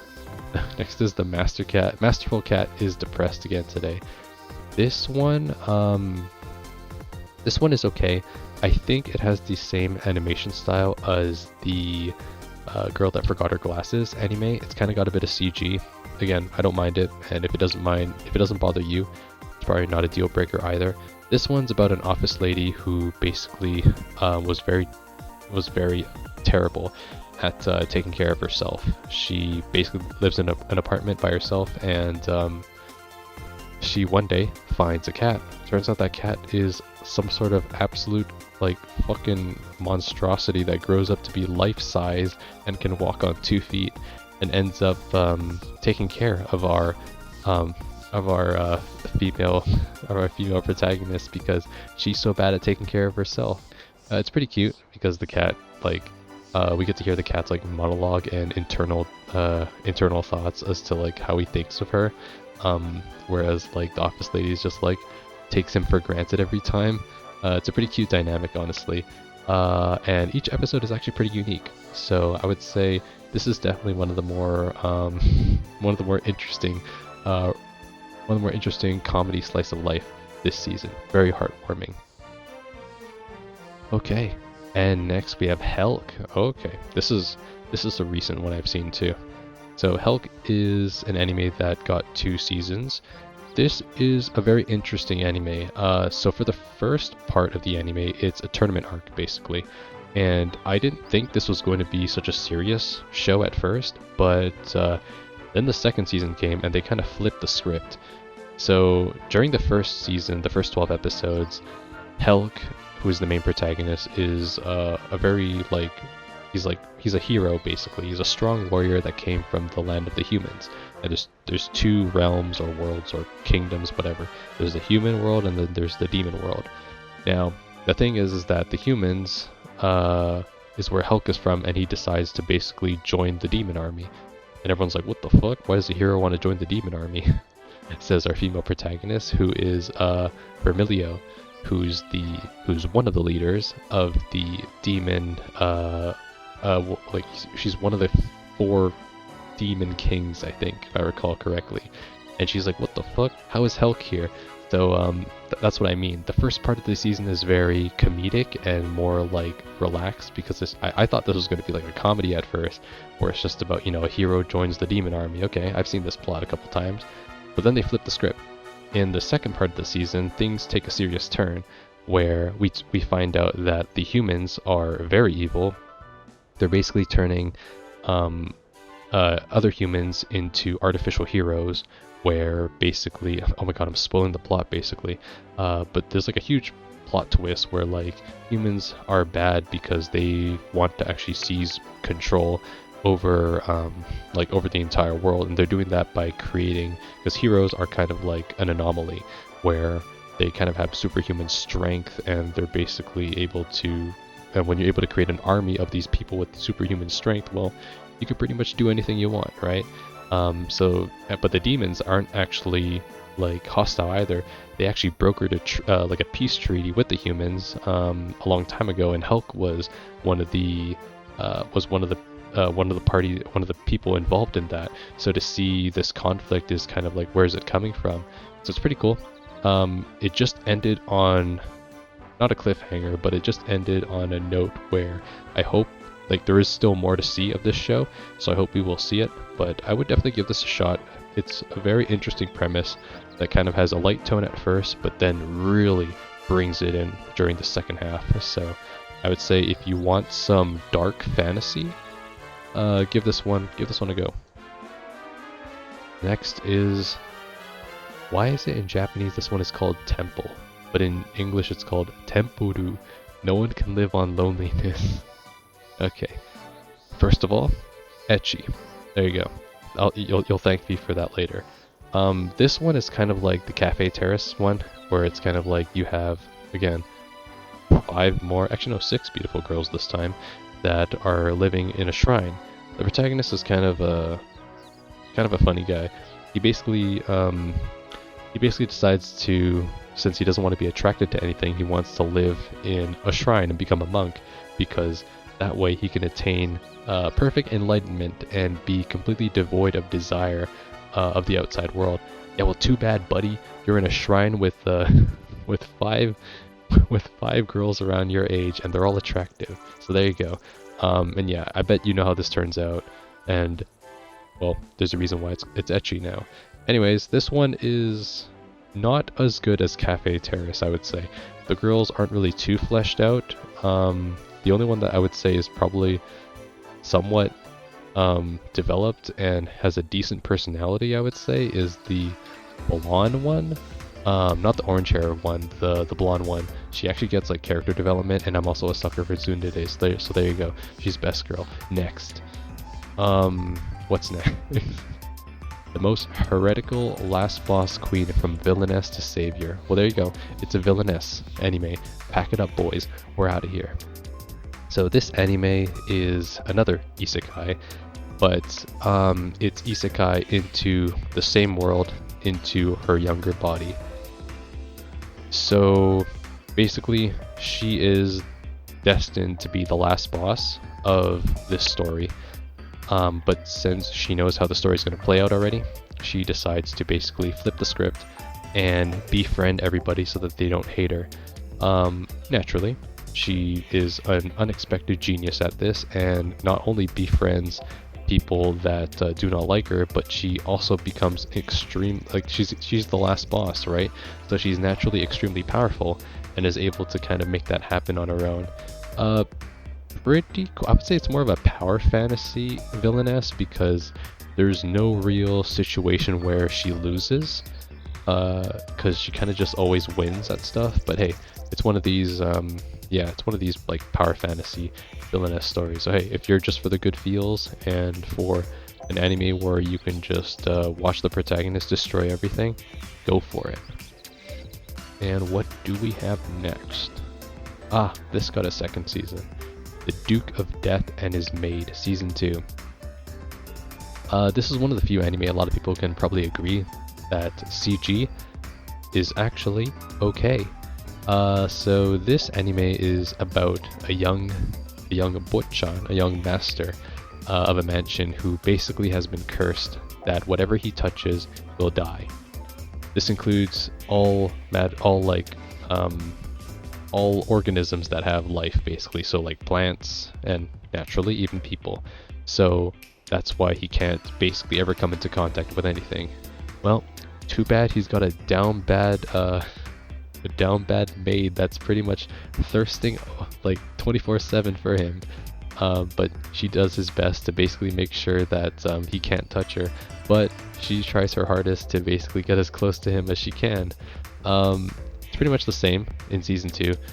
You have the same interactions between the two, and it does have an overarching story, and new information does get revealed. But I would say there's not really too much story relevance that's like imperative for the story. It's mostly just like fun interactions between the entire cast together, because everybody's kind of actually pretty damn nice, except for like, well, there's a bit of a misunderstanding eventually, but there's no real main antagonist of the show, except for the mom, who we don't see yet, but maybe that's season 3, who knows.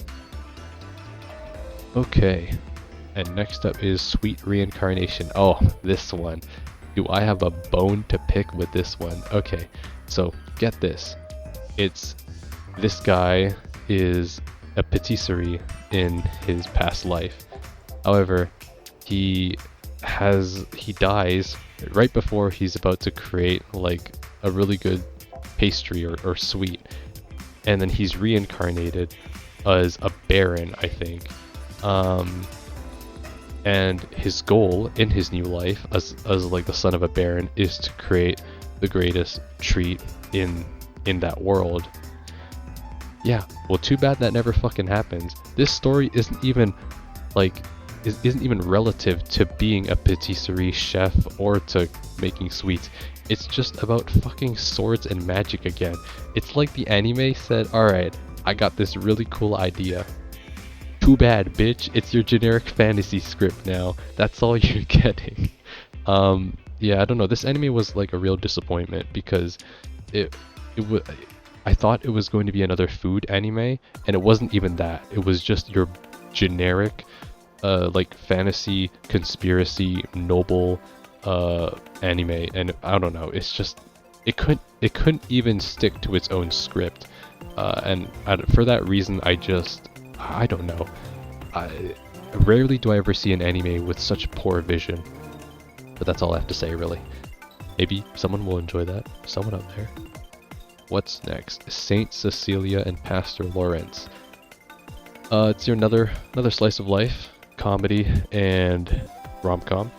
It's an anime about basically a pastor and a saint who basically live together. Well, yeah, I guess kind of live together, and they basically care for like a small village. The saint, however, has special powers to kind of like quell the minds and like deal with like outside external forces, but like she's super shy and doesn't really get out a lot. She's not like the otaku elf though, so it's not like that. Anyways, it's kind of a cute anime. The saint's in love with the pastor, but the pastor is obviously super dense and doesn't see her feelings at all. But yeah, typical type of rom-com stuff, just as a pastor and a saint. So there you go. If that's for you, why not? I feel like my explanations are getting more and more depreciative. Yeah, have you realized I've been doing this for a while now? Level 1 Demon Lord and One Room Hero. This one was okay. I think for a lot of people they liked it, but this anime was alright for me. Basically, the hero and his two companions, I believe, are reincarnated into a modern day world, and I think they all decide to go their, like, they kind of all end on a bad note, so they all decide to like do their own thing. However, none of them in the modern world realize that the others have been reincarnated in the same world, which is Earth. Now, the protagonist, the hero, our hero, ends up being like a shut-in recluse where he kind of like doesn't care about his life anymore and is doing whatever. But turns out the demon lord that he defeated also gets reincarnated and decides to live with them because he doesn't want to see the hero in such a sorry shape, which is pretty funny. So you have the last boss working with the main hero, and eventually that turns out to be not such a great image because the other two heroes, the hero's old companions, discover that he's also in their world too. So yeah, I didn't really like this one. It just didn't really click with me, but has an interesting enough plot, I guess, for some people. Okay, and we're gonna talk about another one, like Nier Automata. Teria Ryza, Everdarkness and the Secret Hideout, the animation. If you played the game, you would probably enjoy this. It's very faithful to the game, at least for the first part. Naturally, there's no way they could fit in the entire game into 12 episodes. I think it goes up to the Clint Kingdom runes where they meet the dragon, and that's it. But they don't get to the part where they talk about like where they go to the other realm and discover the Felucia, I think, or whatever. Like, there's no meaning, like Bose doesn't meet Kilo or anything, like that doesn't happen. So don't expect the anime to cover all the way until the end. It's just kind of like the first part, but I would say it's pretty well done animation, very smooth, very faithful to the game, and all the voice actors are the same in the game. So if you're looking for more Ryza, just watch this. Okay, oh nice, Sugar Apple Fairy Tale Part 2. Alright, this came out, by the way. I'm not going to talk about it since we already talked about it, Season 1. But yeah, that came out as well this year. The Gene of AI. Okay, I actually have a decent amount to say about this. This definitely went over a lot of people's heads, I'm pretty sure. Because, it's, I feel like it can definitely just look like a generic anime, but the reason why this anime I felt was really, really innovative is because it's not really an anime about like how AI will take over the world. It's an anime about how AI has become the normality of the world. So we're talking about how AI humans have things like fundamental rights, how AIs develop and feel about their differences of existing fundamentally different from humans, how AIs basically process information and how they interact with the world differently than humans. The Gene of AI is very interesting because it asks these critical questions about how both humans and AI become symbiotic in the world, and it's to the point where like there are these, it's an episodic anime where the questions that are asked in each episode are not what is wrong with AI or what is wrong with humans, but how people can still find like inconsistencies, or AIs can find inconsistencies with how their existence in question is fundamentally different. Because it's like, you know, what if you're like a kid, right? And you're hanging out with like AI kids, right? Well, are those like genuine interactions, or are they like processed type of responses, right?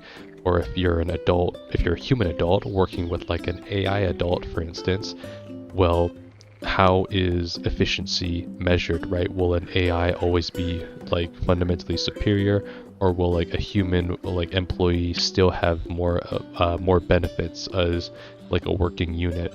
But like it tells these episodic stories from a very, I guess, seemingly realistic view through this doctor who kind of his job is to kind of not just diagnose but to analyze these these types of situations and try to, and sometimes even as a third-party observer, and then give his perspective as to why they occur in the first place.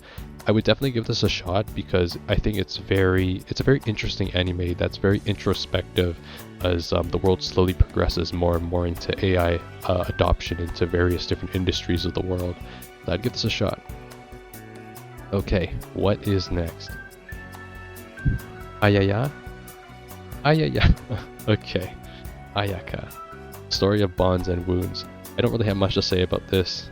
It's just, I mean, I guess this is more like male fan service because like every single character is a guy, but it's got some supernatural elements. So it's a bunch of boys that are kind of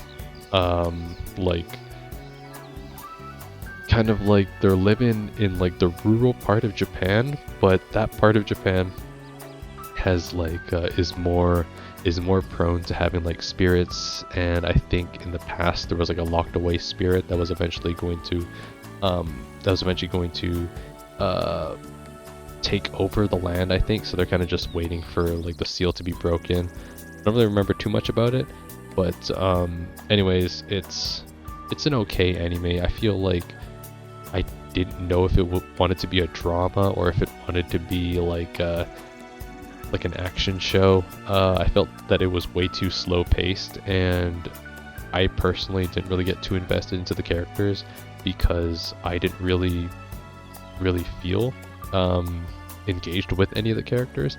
That's just me. I mean, hey, heck, the guys were pretty, so I guess that's more of what it was for. Next up is Spy Classroom Season 2. Again, we already talked about the first season. The second season, if you enjoyed the first, is definitely worth watching because it covers the backstories as well as focuses on the other 4 girls that were not touched on in the first. So I would give that a shot. It also goes more into the development too of the overarching operation that the girls will eventually pull off in season 3, maybe. I don't know. I doubt it. Or not anytime soon. Next we have Sensuality Noir. Sensuality Noir is it's not really a mecha anime. It's kind of like a futuristic style CG anime because at least back when I watched a bit of mecha was like not CG back then. It was like fully fledged animation, and I think that's why we don't see too much mecha these days, because it's usually lots of CG, and people don't really like CG now. They have like a prejudice against it. I don't mind, but I mean, it looks kind of fucking funny sometimes. But anyways, this anime is kind of about how a drifter uncovers this what was it? A magus. Yeah, that's what it was. A magus, which is basically like an assistant that powers up the mech, and her name is Noir. Turns out though, like, Noir is like this anomaly of a magus who basically can't really do anything because she doesn't even know her own origin. So it's about basically discovering who she is and kind of going on a journey for that. They get hunted by some people, and the anime kind of just ends abruptly too, with like some factors getting unresolved. So I don't really know where to put this anime yet, because I feel like there's a lot that's just unresolved, and the side characters that we've met so far have not really been developed yet either, because the villains got away. Curse them. So I'm still waiting for a season 2. I'm not sure if it is getting a season 2. I will check though after this, because I will watch it if it does come. What is next? Okay, just bear with me. We only have 1 more hour to go, roughly, because we only have 1 more season, and that is the fall 2023. So, starting off is, again, a super strong anime, Frieren, Beyond Journey's End. Now, you've probably heard of this anime, kind of like Oshinoko. It was definitely an outstanding one of the year. Frieren is an anime that has a very interesting premise. First of all, it's a fantasy anime, and it takes place in a world that's pretty simple to understand. It has dwarves, it has elves, it has humans, and it has demons. Pretty easy plot and setting to understand. Now, what makes Frieren unique is because it doesn't take place during the usual timeline in a fantasy genre. Frieren takes place beyond the journey's end, which is in the title. It takes place after the adventure has come to its conclusion. So it comes after the hero has defeated the demon party. It comes after all the epic battles. It's the what happens after. And that's what makes Frieren really unique. It follows the adventures of the mage of the party, Frieren, who basically ends up outliving all of her former heroes, basically due to elves living for a very long time. The story is very melodramatic because it's about how living long isn't exactly, it's not exactly something that is always a benefit, really.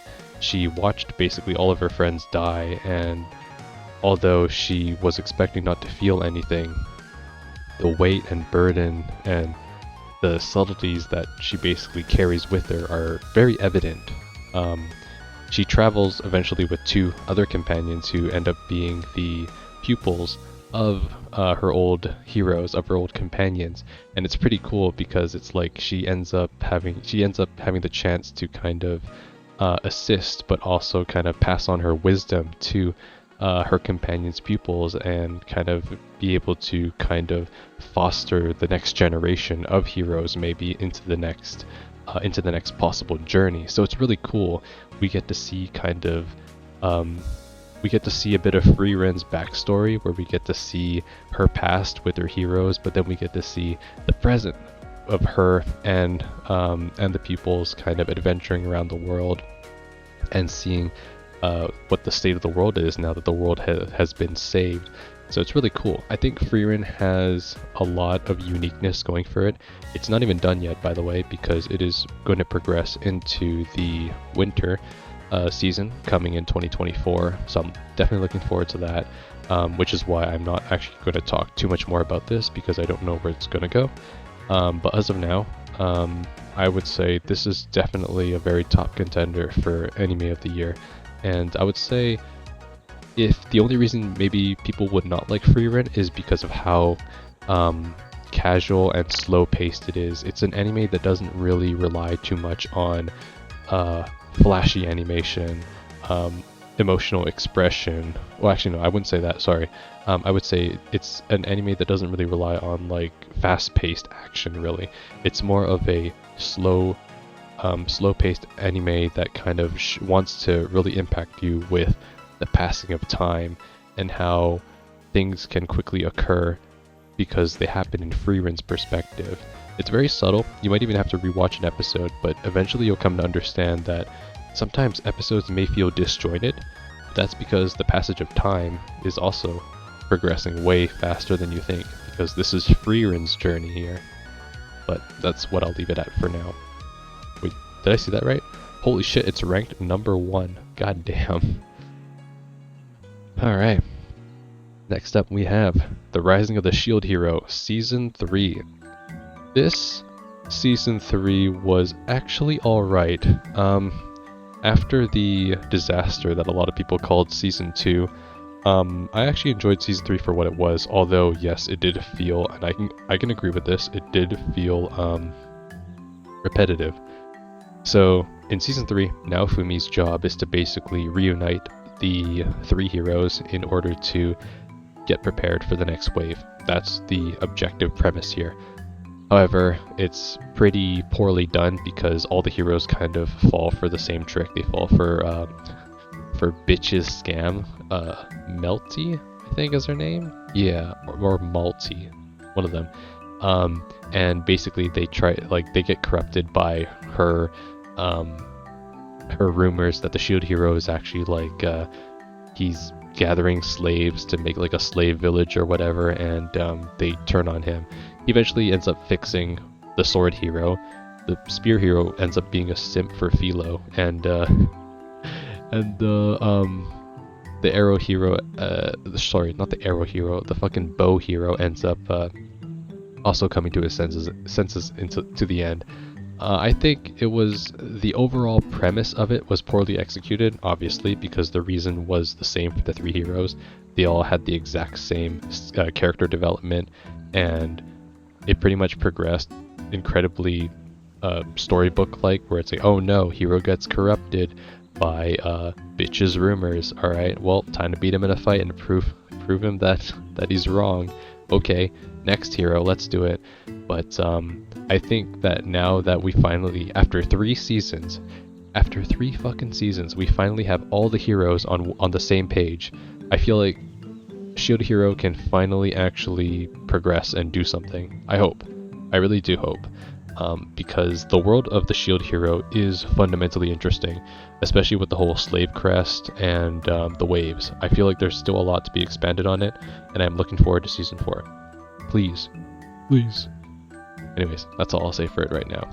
Spy Family Season 2. You know what's great about reviewing the fall anime now is because I just finished watching all of these. So, recency bias first of all, and I have clarity on what the show is about. Not like the winter or the spring where I'm like forgetting details like I got fucking dementia. Anyways, Spy Family Season 2. I mean, what did you expect? This was going to be great either way. Spy Family always hits humor best for everyone, honestly. I think Spy Family has mastered humor. It's got great comedic timing. It has incredible animation, and the expression of the characters is great. I think Spy Family will always be a staple. Just good feels watch, and I like how this season they had an overarching small arc in the boat. I think the boat arc was amazing. It was like phenomenal.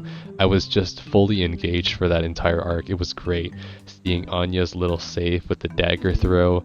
I like how Yor finally gets more of a spotlight this season, because we got to see her doing more of her work, and we got to see more like her playing more of the protagonist role, because I know that Lloyd takes on more of the protagonist role for most of the show, and that's fine.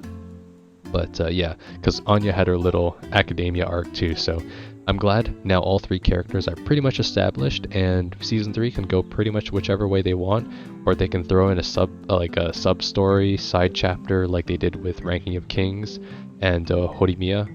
It's up to them. But either way, Spy Family is always such a great watch, and I'm looking forward to more of it. Okay, what is up next? I haven't watched Goblin Slayer yet. I need to watch that. Next up though is Eminence of Shadow Season 2. More Shadow. More Shadow is always great. First season, I was caught off guard, honestly. I didn't realize that this was like a prime parody on the isekai genre. But I think what makes Eminence of Shadow great, first of all, is one, the animation is just really good for it. There's a lot of effort that's put into the animation in the Eminence in Shadow, especially for a parody. And 2, oh man, there's so many beautiful ladies, so many. So yeah, there's that too. The art is very nice. So I think that's what kind of sells it for a lot of people. But again, Shadow is back. If you don't know what the show is about, it's essentially it's one huge parody of the isekai genre, where you basically have the protagonist, who is called Sid, who is reincarnated into another world, but he basically decides to become a villain. Like he purposefully decides to become the villain of the story, and so he creates this shadow organization called Shadow Garden to investigate this basically like seamless, like delusional fake organization that he created in his own mind. Turns out this organization does exist though in the world. So he's like a failed villain, but he couldn't even fail if he wanted to, because everything that he thinks up actually manages to work in his favor, but he doesn't even know it himself. So that's what I mean by it's a parody. It's a parody as in things are self-fulfilling prophecies because he simply deems them as such. And same thing in season 2, you'll see the same. So I would say if you enjoy an isekai that is self-aware, or even if you enjoy like a fantasy anime that is just really well animated, I would check this out. Watch the first season first though, to make sure that the humor is up to speed for you. But yeah, I'm glad it came out with season 2. It was great. The red is moon and there is no time. because there is no time. Fuck, I didn't expect this to be so long. God damn. Alright, but we're almost done. Next up is the Apothecary Diaries. Oh man, I love this one. I love this one so much. So this is a more episodic anime that is centered around an inner palace in China, I believe. I don't think this is really like Japanese focused. It's an anime, no doubt, made by a Japanese animation studio, but it's centered in China because I think only China has like inner palaces. And basically it's about a young girl who basically was raised in a brothel, is sent not sent, but she's kidnapped, and she eventually finds employment in the inner palace to work as a handmaiden. Turns out though that our young female protagonist is very adept at apothecary, and she knows how to work with poisons and medicines as such. That type of knowledge though is very rare, however, amongst, I guess, people in the fucking handmaidens, I guess, in the inner palace, and because of that her expertise becomes noticed by by the fucking simp man himself, Jinshi. So basically there's a male character that takes interest in her, but our female protagonist is such a giga chad that she basically does everything she can to avoid him, while basically trying to discover new types of like medicine and poisons, I guess, like within that she can experiment on, basically. So because that's kind of her passion, she's into that stuff too. But the interesting part about this anime isn't really the fact of the dynamic between the characters, it's actually the mystery. As I said before, this anime is more episodic, so it's kind of about solving different conspiracies and like mysteries and affiliations that are between the various factions in the inner palace. It can actually get quite confusing because there are multiple different handmaidens that are also corresponding to different courtesans or whatever, and because of that they're all also trying to gain the emperor's favor. The funny thing is that if you watch C-dramas or K-dramas, I don't, by the way, if you do, this is probably like old news to you. You're like, I'm an expert in this, and you know, you're probably right. You probably don't need me to explain this, but yeah, it's episodic in the format where it's about basically a young girl who's she's a low status handmaiden, and it's about her kind of rising to become noticed, although she doesn't really want that at all, because she just wants to kind of play with poisons and medicines, and she is a base protagonist. Honestly, she's actually one of the best protagonists this season. So yeah, give this a shot. It's still running. It's going to be continuing into the winter season. All right, next up is Undead Unluck. Now this is an anime I can't wait to keep watching into the winter. This anime is what it is in the title, Undead and Unluck. So if you've watched My Hero Academia, for instance, I think that is the best comparison I can use. If you understand the comparison, first of all, basically all the characters have quirks, basically. If you haven't watched My Hero Academia, basically every single character has a unique characteristic to them. In this case, our two protagonists, a young girl and a man. The young girl has the power called Unluck. Basically anybody that she touches, based on her affiliation with them or how she feels about them, the amount of unluckiness that will befall them is increased. As for the man, he has the power of undead. As such, he actually cannot die physically. You can cut off his arms, cut off his legs, cut off his head, he will not die. And so the interesting part about Undead Unluck, about the universe, is that there's a group of these superhumans basically that try their best to maintain peace and harmony in the world. However, that's more difficult said than done. You see, this organization is granted these tasks called quests by this unknown entity, and this organization, which our two protagonists become part of eventually, must complete these quests. If they don't, then the punishment is that new rules are added to the universe. And the crazy part about this is that these rules become ingrained into the circle of life. So it's like, the best way I can describe this is, imagine if you didn't need water to survive, okay? Imagine if water wasn't even a concept, okay? Just like completely delete water from existence. Now, let's say a quest has failed and God says, all right, humans, water now exists. Humans must drink water. If they do not, they will die. Now, from this moment on, water is now something that all humans must drink. If they don't, you will die. But the thing is that the people will, like, it's not a realization of water being existent now. It just becomes it just becomes instinctive now. So you automatically feel thirsty. You automatically feel the need to drink water. And that's the scary part, because things just become history instantly because God deems it so or something. And so this anime is basically about completing these quests in order to basically kind of almost prevent the Earth from kind of destroying itself, because you don't know what these new rules are going to be, and some of them can be like extremely deadly or unpredictable. You never know.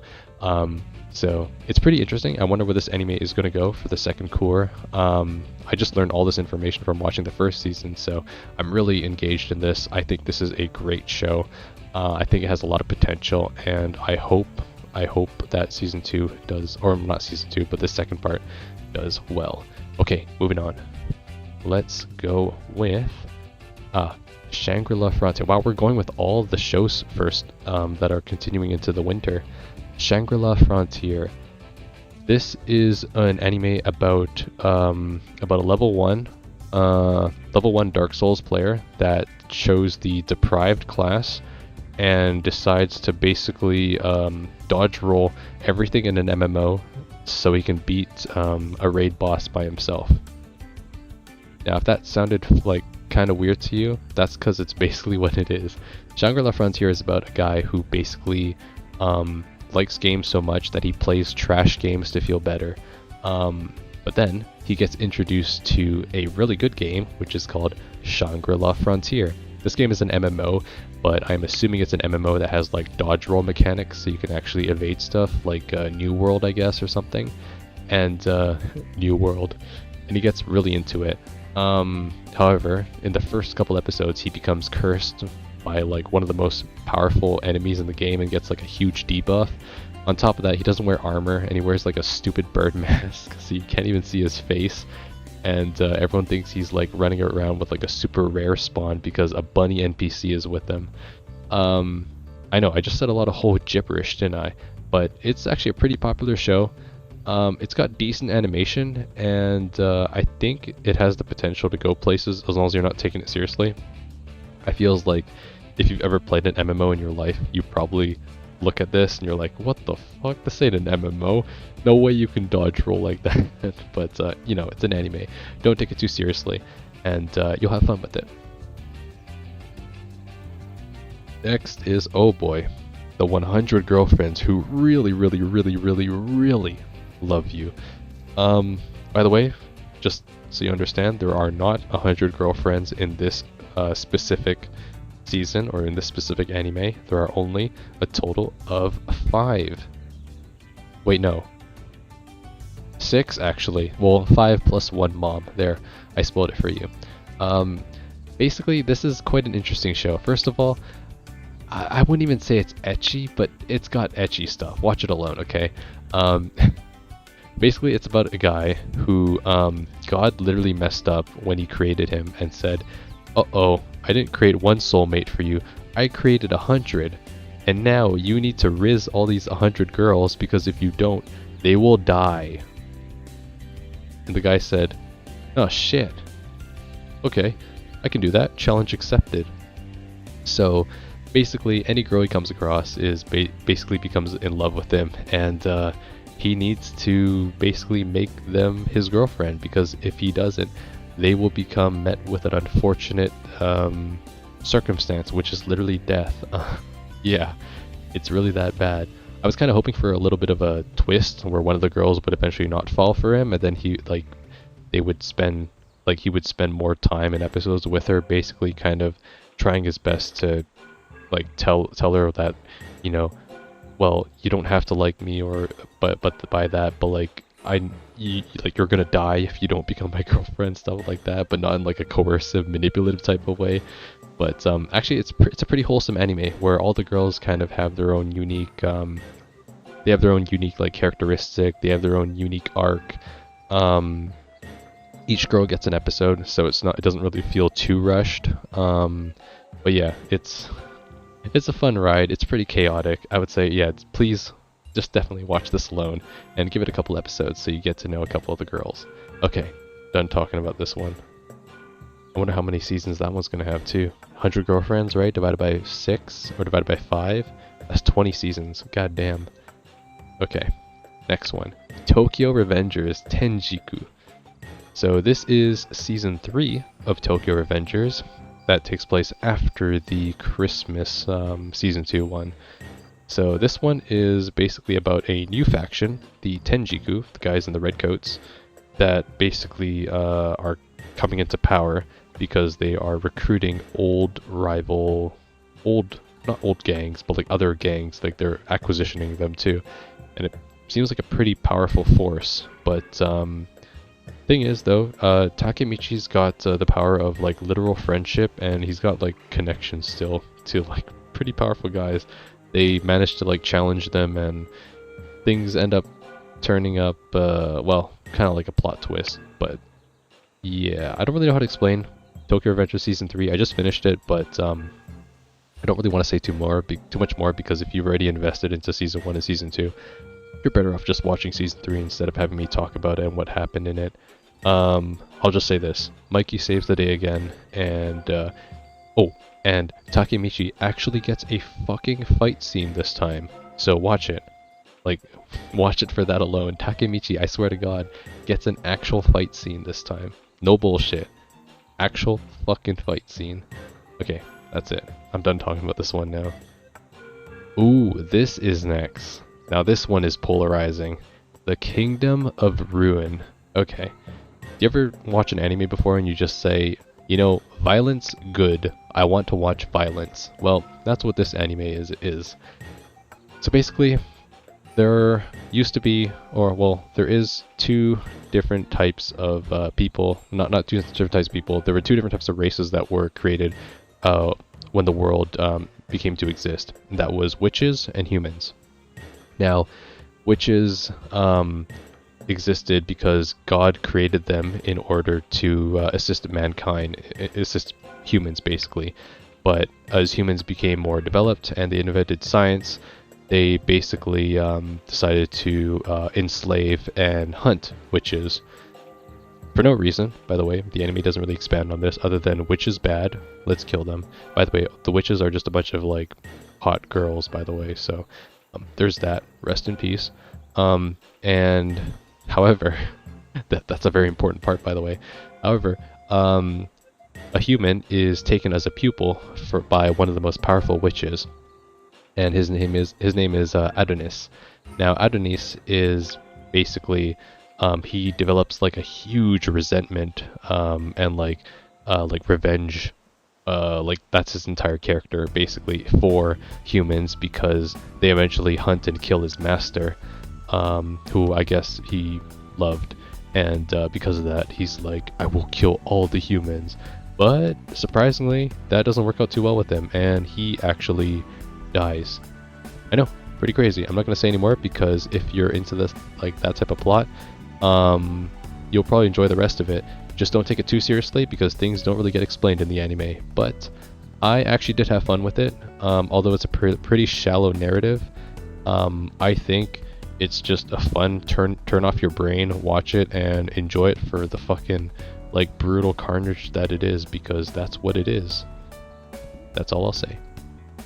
Stage is yours. Alright, next up is Our Dating Story. The Experienced You and the Inexperienced Me. This anime was okay. I feel like the plot was pretty good until the other sister got introduced, which was the black-haired girl. Um, because I feel like that took away the focus of developing the girl. I forgot what was her name. Fuck, I forgot her name. It took away from developing the blonde-haired girl, the female lead, and well, we didn't needed that added conflict. So I don't know. I feel like that was pretty annoying. Other than that, it's a pretty generic rom-com where guy is guy has self-esteem issues, not able to riz a girlfriend, and then spontaneously ask a girl out because he was challenged to do so by his peers. She says yes. Surprisingly, on the first episode, she's like, "You want to have sex?" And he's like, "What?" Of course, it doesn't happen actually, because it's an anime, not a hentai. Guys, come on, you know the sites for that.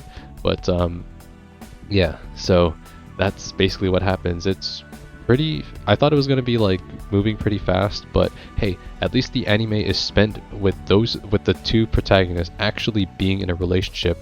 Other other than other shows that are basically about the protagonist confessing to each other on the last minute of the of the season. So you know what? I will take that. I will take an actual couple anime this time instead of the formation of a couple anime. Alright, we're moving on. Berserk of Gluttony. Oh boy. Hard skip on this one. This is basically if you combine the past 6 isekais together. Sword Art Online, the protagonist looks like Kirito. There's a talking sword, which is basically the reincarnated as a sword anime. You have the skill perks of the seven deadly sins, like gluttony, sloth, and greed. You have a protagonist, or you have a female lead. Well, not even female lead, but like female heroine that looks like Eyes from Don Machi.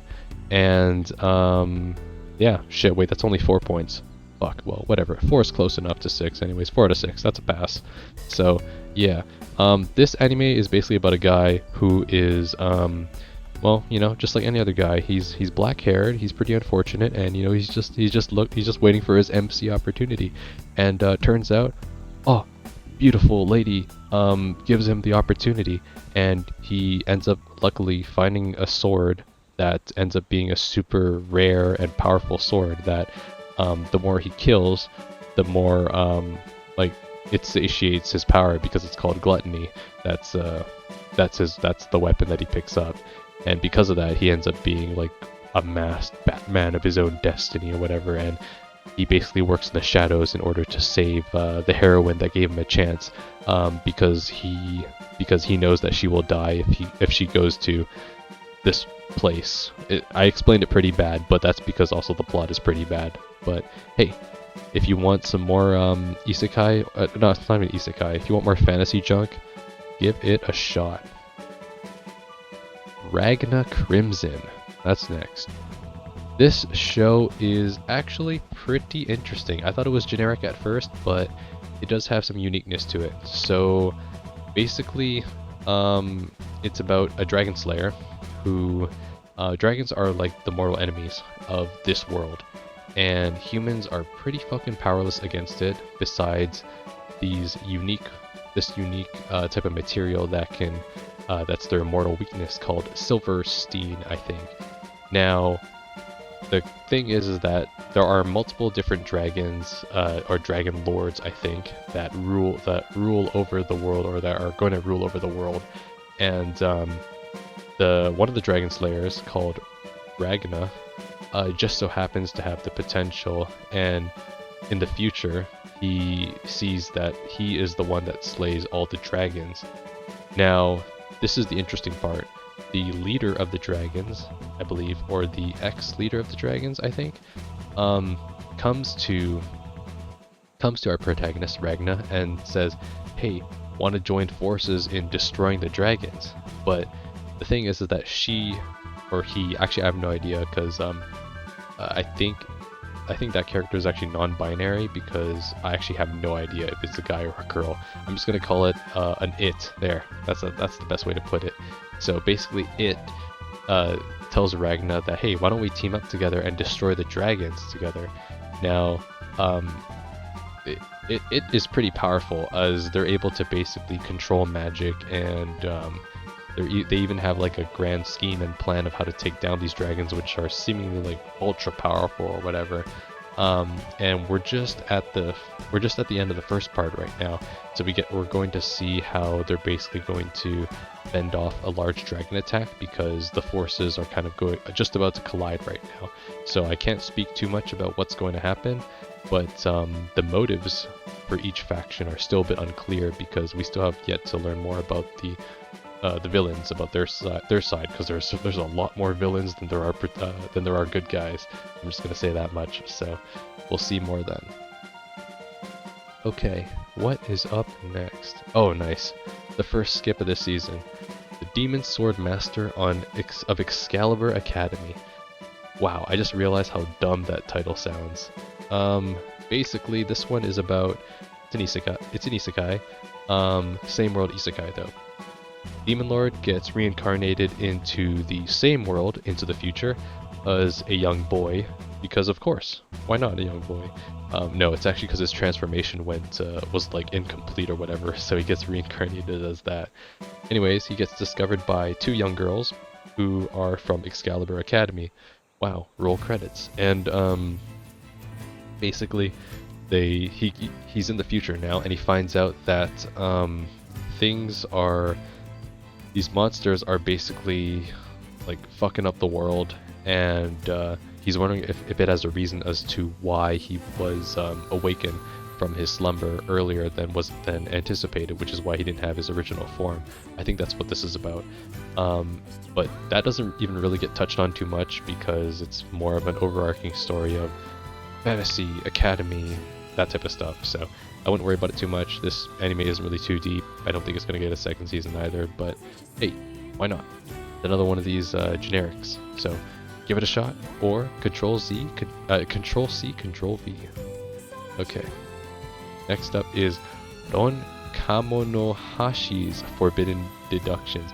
You know, when I first read this, I was like, Ron Kamoshida? And I was like, oh, Kamoshida? Nope, I've never seen Kamoshida ever before since then. Anyways, this anime is about, it's a detective anime about a genius detective who basically has an obsession with killing the defendants, or sentencing them to their death after discovering that they're the culprit, which is why like he's forbidden to being a detective. And the other protagonist is about kind of like a dorky, nerdish type of your typical anime protagonist, basically, who's kind of like a warrior type of guy. But yeah, they work together and they solve crimes in a more episodic fashion around the city. Again, there is an overarching story, but it's only really tapped on at the end of the last episode, where it's kind of like, oh my god, he's actually the descendant of Sherlock Holmes. Who would have thought? But I was like, damn, why does he sentence people to death then?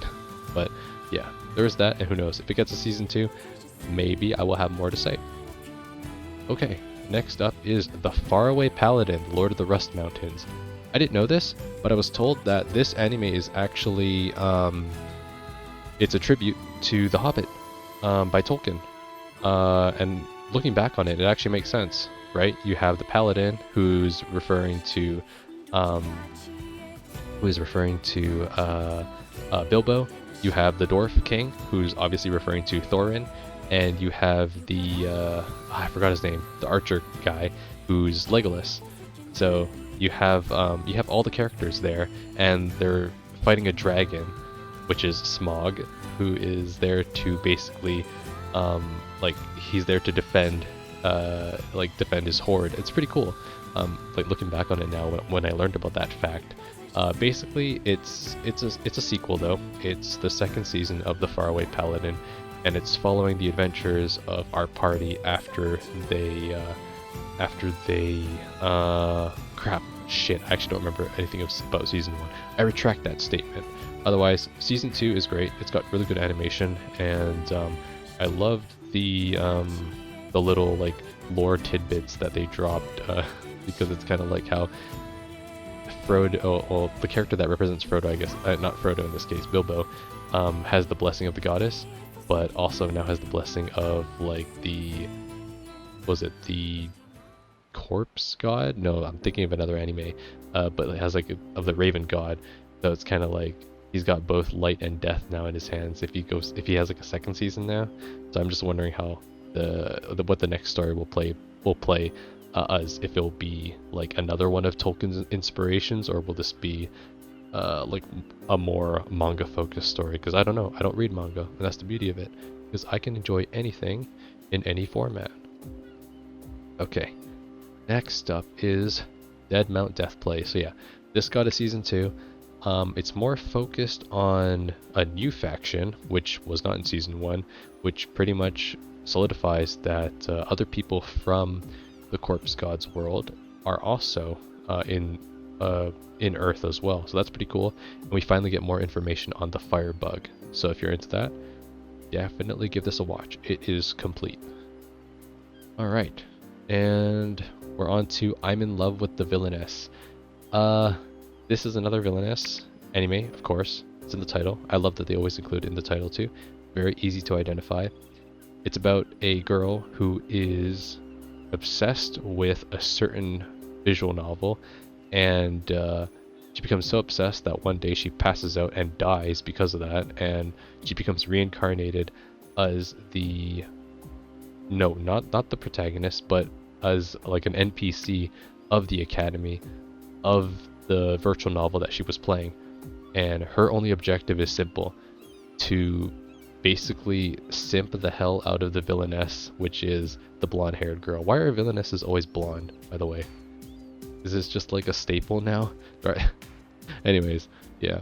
So that's what this is about, pretty much. It's kind of the same thing over and over again, but the protagonist isn't exactly a one-dimensional character. She does get development where she basically genuinely like has feelings, and it's kind of not just her only personality trait, but it does take some episodes to kind of solidify that and get away from the comedy to get into the plot. So you'll have to wait a bit until things do get interesting, because it's more so lighthearted for the first half. Okay, and next we have another skip. Excellent. A returner's magic should be special. This one is, I don't really even know what to say. It was generic as generic goes. Guy gets reincarnated, but it's the same world, but in the past, if I recall correctly. And he's reincarnated during his like academia days. Of course, it's another one of these these magic academia animes, right? Yeah.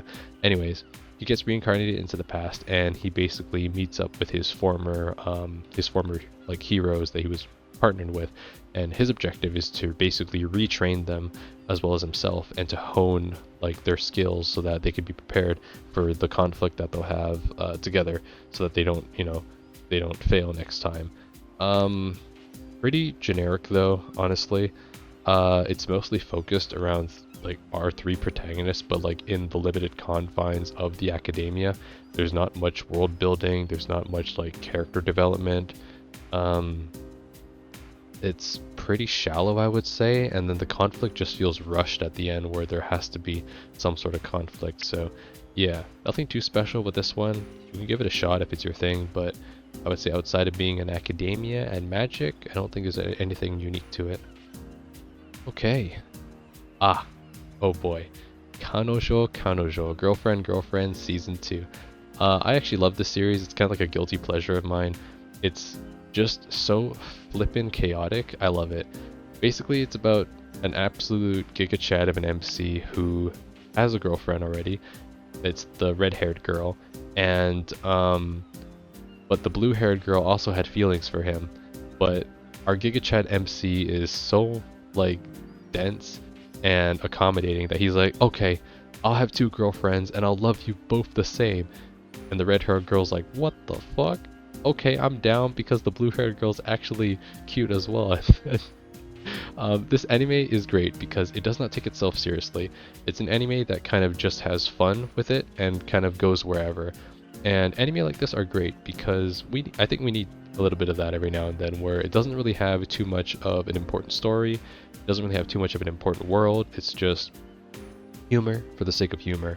I'd give this a shot because, first of all, the white-haired girl on the top right, she gets way more screen time than she did in season 1. So I would say if you're interested in her, definitely watch it. And Midika, the the blonde-haired girl on the top left, she also gets some more decent screen time as well. I would say if you're interested in kind of expanding more on like characters, pick it up too. It's not just humor. Okay, and what is next? Ah, the super long title one, of course. I'm giving the disgraced noble lady I rescued a crash course in naughtiness. Alright, big title again. This one was cute wholesomeness. I would compare this to The Angel That Lives Next Door, if you recall that one, all the way back to winter, I think. This anime is basically, it's a fantasy. It's about a demon lord who basically ends up kind of almost adopting, not adopting, housing a noble who's been excommunicated by her family because, what was it again? Because she just, I think, was like in the way of like a power struggle. So like the family she was a part of just abandoned her. And after the main protagonist feels her, like, gets her sob story, he basically promises her that I will teach you how to live your life and be naughty. And it's not that type of naughty. And let me just say that much. But it's pretty cute. It's basically a dynamic about a super powerful demon lord learning to be sympathetic and like how he cares for someone that has been met with like unfortunate circumstances, which is, you know, something not a fucking demon lord does, right? So it's pretty cool, great dynamic, and usually these animes are pretty good hit. The trope never really dies, where you have like a hard-ass powerful guy with like a soft and like cute and shy girl. Usually that dynamic pair is always pretty much an A hit for most people. I mean, shit, it's an A hit for me, so there you go. Okay, I'm running out of breath here. We're almost done. Next up is The Vexations of a Shut-In Vampire Princess. Fun fact, this is actually the last anime that aired this year, at least for me. It's also the last anime episode I watched this year as well, so there's that. This anime is, it's got really good animation, first of all, and it's a fantasy, but it's not just any fantasy. It's a fantasy where death is not permanent, and that's the coolest part, because basically in this anime, war is waged for the sake of war. Basically, I'm just gonna call them demon lords because it's easier to understand. Demon lords basically wage war against each other in a never-ending war for turf and power and prestige that nobody really gives a shit about, because war is eternal in this world. But the interesting thing is that there's also a lot of cruelty behind it, such as like human experimentation, imprisonment, and just because nobody can die, that doesn't mean that circumstances are unfair or prejudices don't exist. Our protagonist, who is a vampire, is one of these races that are discriminated against. A vampire is seen as an inferior species, and as such, she isn't really regarded as a powerful leader. Now, through circumstances in the story, our protagonist ends up becoming one of these demon lords, and it's very polarizing for not just the other demon lords in her domain, but also the demon lords that exist on other continents. And because of that, that also sparks war. It's pretty interesting because, remember, this is a world where death does not mean anything because nobody can die.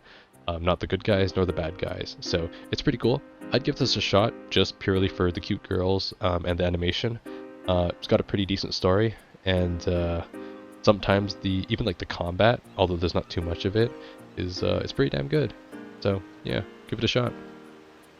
Okay, and now we're on to, I can skip this one, but yeah, The Saint's magic power is omnipotent. Season 2. Basically more of what you saw in the first season. This is more of a shoujo anime for sure, because it's a female protagonist that kind of just it kind of just does saint stuff that you saw in season 1, and finally gets a confession though out of the male prince. So I would say that's plus. Other than that, I wouldn't say there's too much exciting development, other than the fact that she's still going around just healing everything, and yeah, that's all really. Unfortunately, I don't really have any much more to say. Her identity, Sei's identity, the main female lead, is like now known to the world, so there is a bit of an underlying tone of like her power being exploited. But I mean, there are so many male characters now that are defending her or are on her side. I feel like it's almost impossible to create a narrative that can go against the powerful like figures that protect her now. So yeah, who knows? Maybe we'll get a season 3, and this will throw me off my commentary here. But as of now, it's all right. It's all right. I wouldn't say it did anything that season 1 didn't do. Okay, next up, my daughter left the nest and returned as an S-rank adventurer. This one is okay. I think a lot of people liked it though. I found it okay. So basically it's what the title says. That's the great part. I can just say it's what the title says. This anime is about, I wouldn't say legendary, but like pretty badass adventurer from the sounds of it, who basically lost his leg and retired as an adventurer. Had a daughter. Oh no, sorry, didn't have a daughter. Adopted a daughter through circumstances, and the daughter basically grew up and became an S-rank legendary adventurer. She has a pretty big dad complex. It's pretty cute and wholesome, and there is an underlying plot that basically involves both the father and the daughter kind of having their own adventures until they eventually come together every now and then and meet.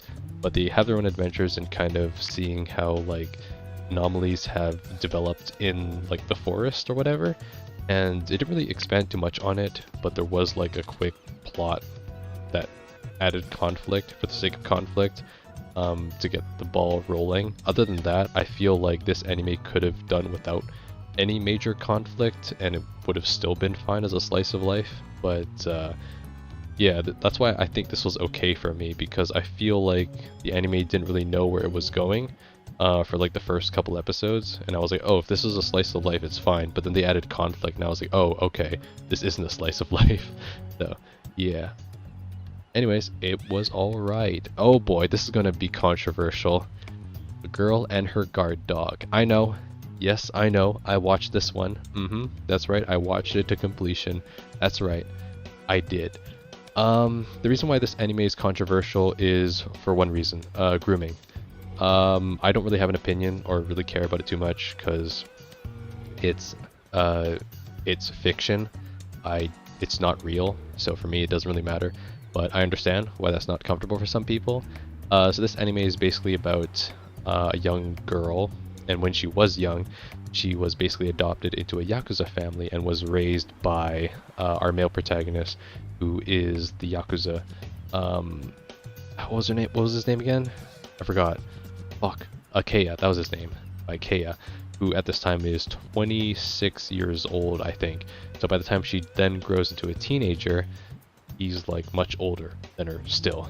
So the reason why like a lot of people have a problem with this anime is because a lot of people found the age gap to be disturbing, and I was like, yeah, that makes sense. But it's basically about how a girl, how she grows up. She eventually falls for her, she falls for the Yakuza that raised her, and basically the Yakuza guy is overprotective of her because he knows that like it's a dangerous world out there. She's pretty, and because of that, This is more of a drama anime too, so it's definitely very predictable. And it doesn't help too that there are some controversial moments too in the anime that make people go, huh? But other than that, it's all right. The animation isn't too great either, so I think that also gives a lot of people to shit on it. But it is what it is. It is an anime of all time, and it just like the dog anime, I am now putting it in my watched list and never looking back. Okay, next up is a playthrough of a certain dude's VR MMO life. God, I can't wait till we actually start getting VR MMOs though in real life. Like imagine, Nerve gear in real life. Tell me that's not the coolest. Anyways, this anime is generic, first of all. I'm not even gonna beat around the bush with it. It is a fantasy anime because it's a VR MMO, and it's about a guy who basically decides to master the bow and the fucking legs, like the kick ability in a game, and decides to go fucking ham on it. He also learns cooking and ends up rizzing like fairies and the NPC fairy queen, but other than that, I don't even want to feel like I remember anything in this anime because it's just so damn generic it hurts.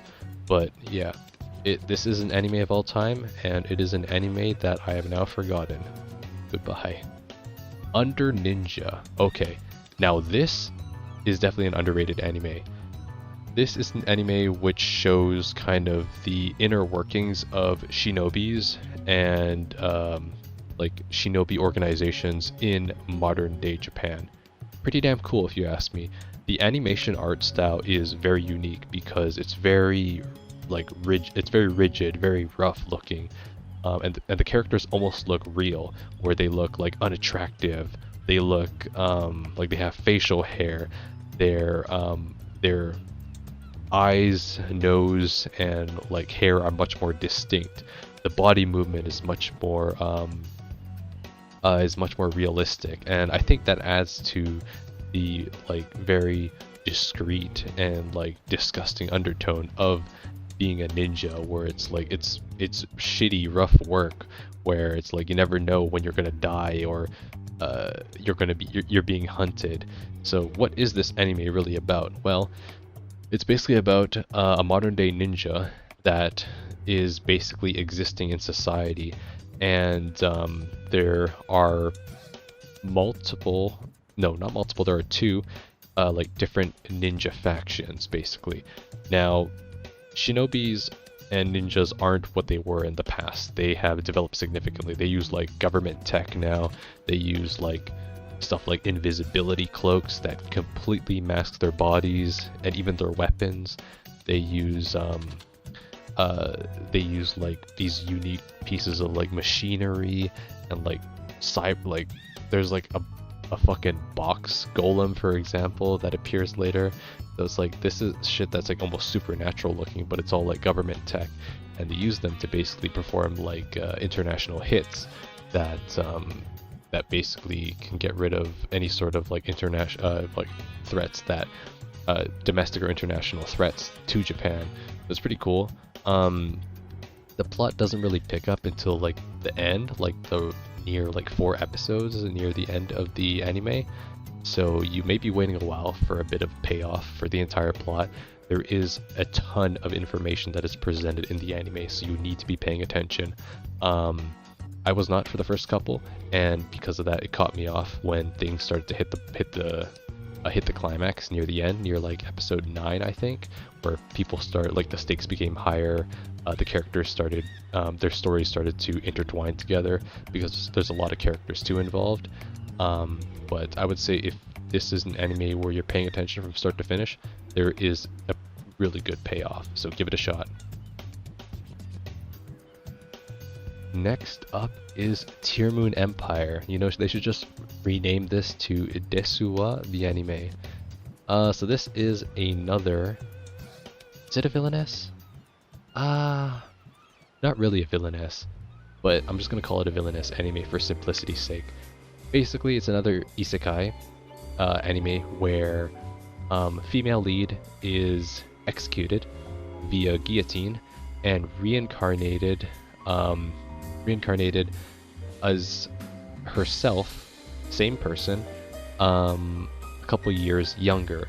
Now, the interesting fact is that she was reincarnated, but she still has her journal, which recorded the activities and actions she took up until the point of her death. So she basically has a cheat sheet as to what not to do to get herself killed the next time she does a rerun.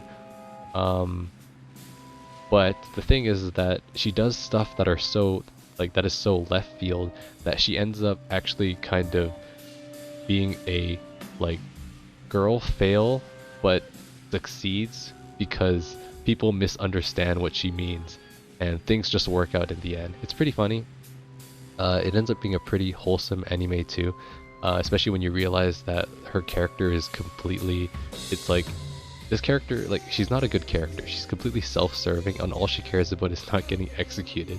She's basically Marie Antoinette, and I love that about her. It's just this fucking dumbass of a girl as your protagonist. But yeah, I'd give it a shot, especially if you love just this snarky little girl as the main protagonist. You'll find some enjoyment in it. And next up we have, oh, you're gonna love this one. I love this one. Iggy and Dali. So in Japanese this means right and left, basically. So this is an anime that a lot of people found creepy, and I was very intrigued about, really. It has a very light tone at the beginning of it, where it's these two twins that look identical, they sound identical, and they have the same exact body shape.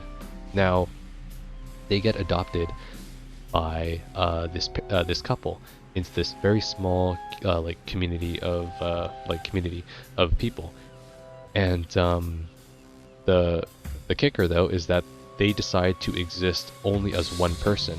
So basically, the family thinks they're one person, and everyone in the city, or everyone in their little community, thinks that they're one person. And the reason why they do this is because the twins are currently investigating who killed their mother, because their mother was killed by someone in this village, in this community, and that's like the whole point of this anime, basically. Turns out though that the anime takes a very dark turn, where you find out the truth of a certain family and why she was killed, and it's pretty flippin' disturbing. The resolution is great though, and the last episode is amazing. I would definitely give this a shot. See if it's your type of mystery. It takes time. It does take time for the plot to really pay off, but I guarantee you, stick with this anime, especially if you love mysteries, because once you make it past episode 4 or 5, I know it's a very long wait if you're here for the plot only. I think you'll enjoy it. I think you'll enjoy it for sure. Anyways, moving on. Shy. Don't have too much to say about this one. I did not dislike it, but I did not like it either. Shy is a superhero anime where each country, I believe, has a hero that represents its country, and I guess it's ironic looking at this. And guess who Japan has? Shy, because they're shy, I guess. Maybe. Japan, you trying to say something? Who's Canada's hero? I'm curious. Is it maple syrup? Okay. Anyways, Shy is basically what you think. She's a shy, timid young girl who basically doesn't have too much self-esteem and confidence in herself. Wow, we're really hitting all the tropes, aren't we? And basically, she the first part of the anime is mostly character building for her, and kind of training and establishing the characters, whereas the second part is kind of more combat orientated and focused on another character, which kind of gives more insight into the enemy faction in this anime. The reason why I don't think this anime is anything special is because it takes way too much time building exposition and building the characters, whereas I don't have any time to then there's no time for the plot. The entire plot of these 12 episodes was learning about the character, then we're sent on this like the mission. There's only one mission, and the first mission is a super long fight. Super long fight ends, and then it's over. Anime is over. At least I feel like we either needed a second season for this, or we needed more characters to be involved for it to be interesting, because I feel that there are so many other superhero anime, or I would say just watch My Hero Academia in this case. But I think they have something going here, especially since I think Shy, like as her character, can be pretty relatable with a lot of people. The emotional backtones to the story, the character stories, especially Pepesha, does hit a lot of soft spots in people. So I think if they focus on that, they'll do a good job. But it needs way more episodes. It needs more time. So yeah, looking forward. If this gets a second season, I will watch it. All right, what is next? Stardust Telepath. Okay, Bonavu. We're talking about this one next. So this one, this is such a cute anime. Oh my god, I love the animation for this one.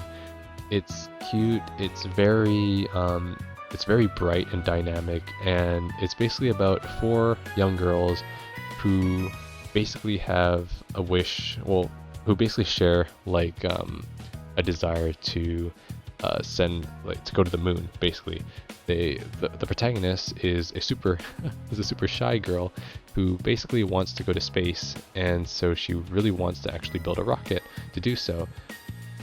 She comes into coincidental contact with an actual flippin' alien who just so happens to be a cute anime girl too. Oh my god, imagine. Why is it not a cute anime boy, huh? None of that. None of that. It's always a girl. God damn it. What about a cute anime bear or something? Or like a cute anime helicopter. What? Or vending machine. Or vending machine. Okay. And yeah, it's basically about how these 4 girls establish a rocket building club. I didn't even know those existed, by the way.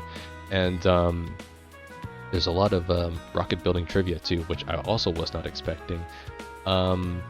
The protagonist doesn't have a lot of self-confidence or self-esteem, so it's a very endearing development between the characters, as each of the 4 characters have their own motives and personalities that don't really meld well together, and that's kind of the main focal point too of this, is kind of like conflicts of interest and kind of how do you attain like a mutual goal when the desire is different. I think that was the important part, and watching this anime from start to finish, it made the characters all very fleshed out, as the conflict between the girls was very real. It was very raw, and although I think I read some of the comments too on some of the episodes, and it was like, oh, I hate this character, and I was like, I knew she could be trusted or whatever, and it was like, I think discourse like that is very I think if you can spark that discourse in an anime, it's a good anime, because if people have opinions on the characters, that means that the characters are well written. And in this anime, I think the characters are actually very well written. They're very real, and that's why I really enjoyed this. It's a very soft anime superficially, but if you get more into the characters, you really see that these girls are all struggling to also find a reason to kind of collectively work on something they can all be proud on. And I think that's a pretty cool. I think they presented it really well in this anime. So I would say give it a shot, even if you're not into like rocket ships, space, or aliens. It's just a really cute anime, and it's got some really endearing moments. Give it a shot. Get it? Because it's a rocket. There you go. A little pun for you. Okay, next one. The Family Circumstance of the Irregular Witch. This one is just full-on satirical, I swear. So, first of all, out of the 2 female characters you see in this, on the top right, who do you think is the mother of the family? What? What's that? You think it's the phoenix? You think it's that orange bird? Okay, yeah, you got me. That's actually the mom. Anyways, of course, it's the young girl on the right, the blonde-haired girl. That's the mom. Yes, the daughter is actually the the mage on the left, the dark-skinned mage, and yeah, she's the daughter. She basically was adopted by the mom, and yeah, of course she also ages more, I guess, too, apparently. Anyways, this anime is full satirical, full on satirical for sure. It's got magic shenanigans. It's got like hilarious. It's got the same vibe as The Vampire Dies in No Time, where it doesn't really take itself too seriously, has fun with it, and it kind of rolls with its humor. It's very episodic too. Don't really expect a full-fledged story. There's no real conflict in it either, so just go into it expecting a really good time, where it's kind of just a mother and her daughter kind of living their lives in the forest and kind of doing whatever every day. Okay, and next we have 16-bit Sensation, another layer. This anime I think had potential, but I feel like it lost. No, it didn't lose. It overextended its boundaries a bit near the end. So 16-bit Sensation is about a young girl who is an illustrator for a visual novel company, I believe, and through supernatural circumstances, she is sent back in time to old Akiba. Now, there she encounters, I believe, the same people she encounters different people that she was a fan of their games, and decides to work with them to create a game that will then that is her dream game that she can then play in the future, which is the present, basically. I know, I hate that. This is why I hate fucking fast travel. Well, not fast travel, but like time leap games or time leap animes even, because it's hard to understand the flow of time. So anyways, they create the game, but she goes back to the present, and but circumstances have actually become worse. I don't remember too much what they were, but eventually they become so bad that Akiba is completely like renovated, and she eventually time leaps so far into the future where she can't even recognize any of the old stores she's in, and it turns out that things have become so revitalized that otaku culture in of itself is just fundamentally different or non-existent from how she identified it as. So that's what I meant, where this anime definitely tries to reach outside of what I think its original purpose was, where it was kind of supposed to be like a be careful what you wish for, or be careful what you create, because you know, it's like most time travel anime. If you alter the past, you will affect the present, which will then affect the future. So you should always just be happy, simply happy, or accepting for what is currently is, and not what should be. At least that's what I got out of it. It's an okay anime. The opening is a bop, so that is a plus. Alright, moving on. Oh, we are almost done. Almost done, oh my god. The Yuzuki family, 4 sons. This is a cute anime. It's basically about 4 sons that live together in a house after their parents passed away. It's a pretty wholesome household, honestly. These 4 brothers are all very unique, and they have tons of episodes that are dedicated to them. I will say the oldest brother and the second oldest brother do not get as much screen time or development as the other 2 younger brothers. I do wish that they did have their own standalone episodes, but they didn't have too much, so that is one negative I have to say about that. However, I did love Gakuto, the youngest. He's my fucking favorite. He's the youngest of them all, but he's the most mature, and I love him. He's a great kid. But yeah, it's basically about how these four sons have their own like unique journey too in life. Like, we see their past, we see like their growing pains that they have with life, with their identity, with their friends. Like, one of them has a brother complex, the other is worrying that like as he grows older, like he can't have like a female friend because people will think that like they're dating, but like he doesn't feel that way about his female friend. And then like the oldest brother is always worried about how he always has to be responsible and how he can like do better as a parent because he's the oldest. He needs to make up for like the parents that weren't there. And it's all these questions that most people don't really have to think about because they're either past that point in their lives because they're no longer adolescents, or they're not in that situation entirely. So it's a wholesome anime, but it's also rather introspective to a point too, where you might find yourself asking, oh, I never thought about it like that. So I did like that. I did like it for that point as well. I'd give it a shot. It's a very unique anime, and I think it's very well done. And finally, no, we still got some. All right, let's go. My new boss is Goofy, another office anime.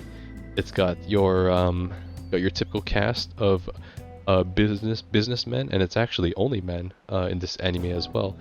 It's about an office worker who basically has like trauma of being very mistreated by his former boss. Was like verbally abusive and toxic, and so he quit his job and joined a different company. And his new boss was a flippin' legend. The new boss is great. He's basically like everything a boss will never be, which is like accommodating. Will let you live with him, by the way, and all that. So yeah, it's actually a pretty wholesome anime. There's not any conflict really, and it's kind of just good feels and all that. So not much more to say. Give it a shot. Again, it's office setting. You can only do so much with it. Okay, and Arc Knight's Perish in Frost. I did watch that, but I have not played the game, so I don't really have anything to talk about it. I just watched it because it looked cool, and it was cool. So you have that.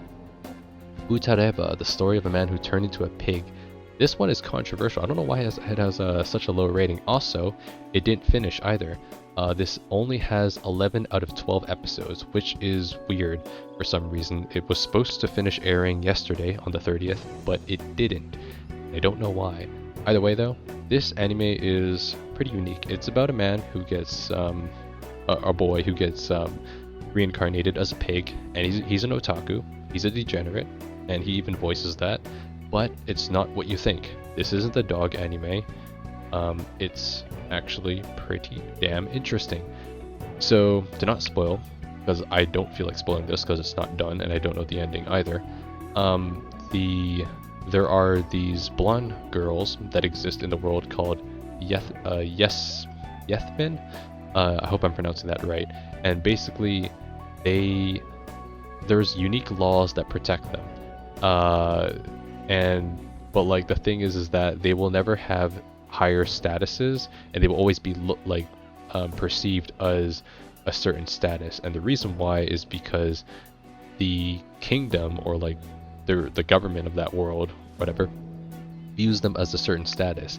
And the whole mystery about this anime is about reaching the king or the kingdom in order to find out the truth of this world, because there's a lot of mystery to it, such as why are the Yetmens protected? Why are there certain weird ass fucking ostrich creatures in the world? And why is the world so like, it's like, why are they being hunted basically too? Because the Yetmen, although they're protected, they are hunted. So there's a lot of mystery to this anime. It's a lot more than just a degenerate otaku gets reincarnated as a pig. You should definitely give this a shot.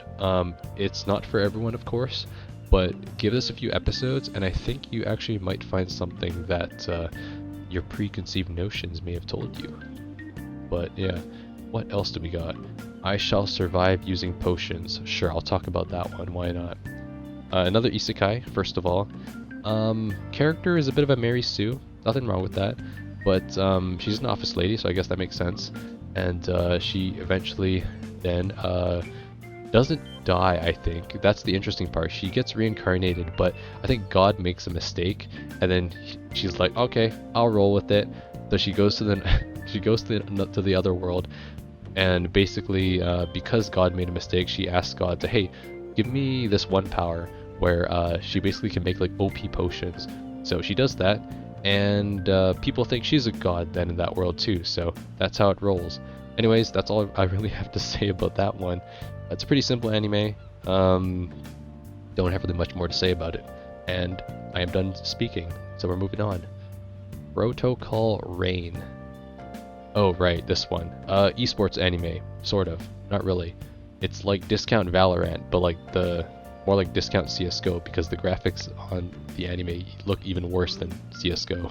But yeah, uh, basically, protagonist uh has um has a crippled sister, and crippled sister needs money in order to go to uh rehabilitation, but protagonist has no money, so he says, "Fuck it, I'm gonna become an esports player so I can win big money to pay for my sister's rehabilitation." But sister's like, "No, I like being crippled because then my big brother can carry me everywhere." Big brother's like, "The fuck? Alright, I'm gonna win this match so I get the money." Uh, that's basically what this anime is about. It's pretty simple and one-tracked, I would say. Um, it's, I mean, besides the game matches, which are just hilarious to watch because they're fucking like pixels walking around. Um, I hope this is a sign that we get more esports anime because I'm actually all for it.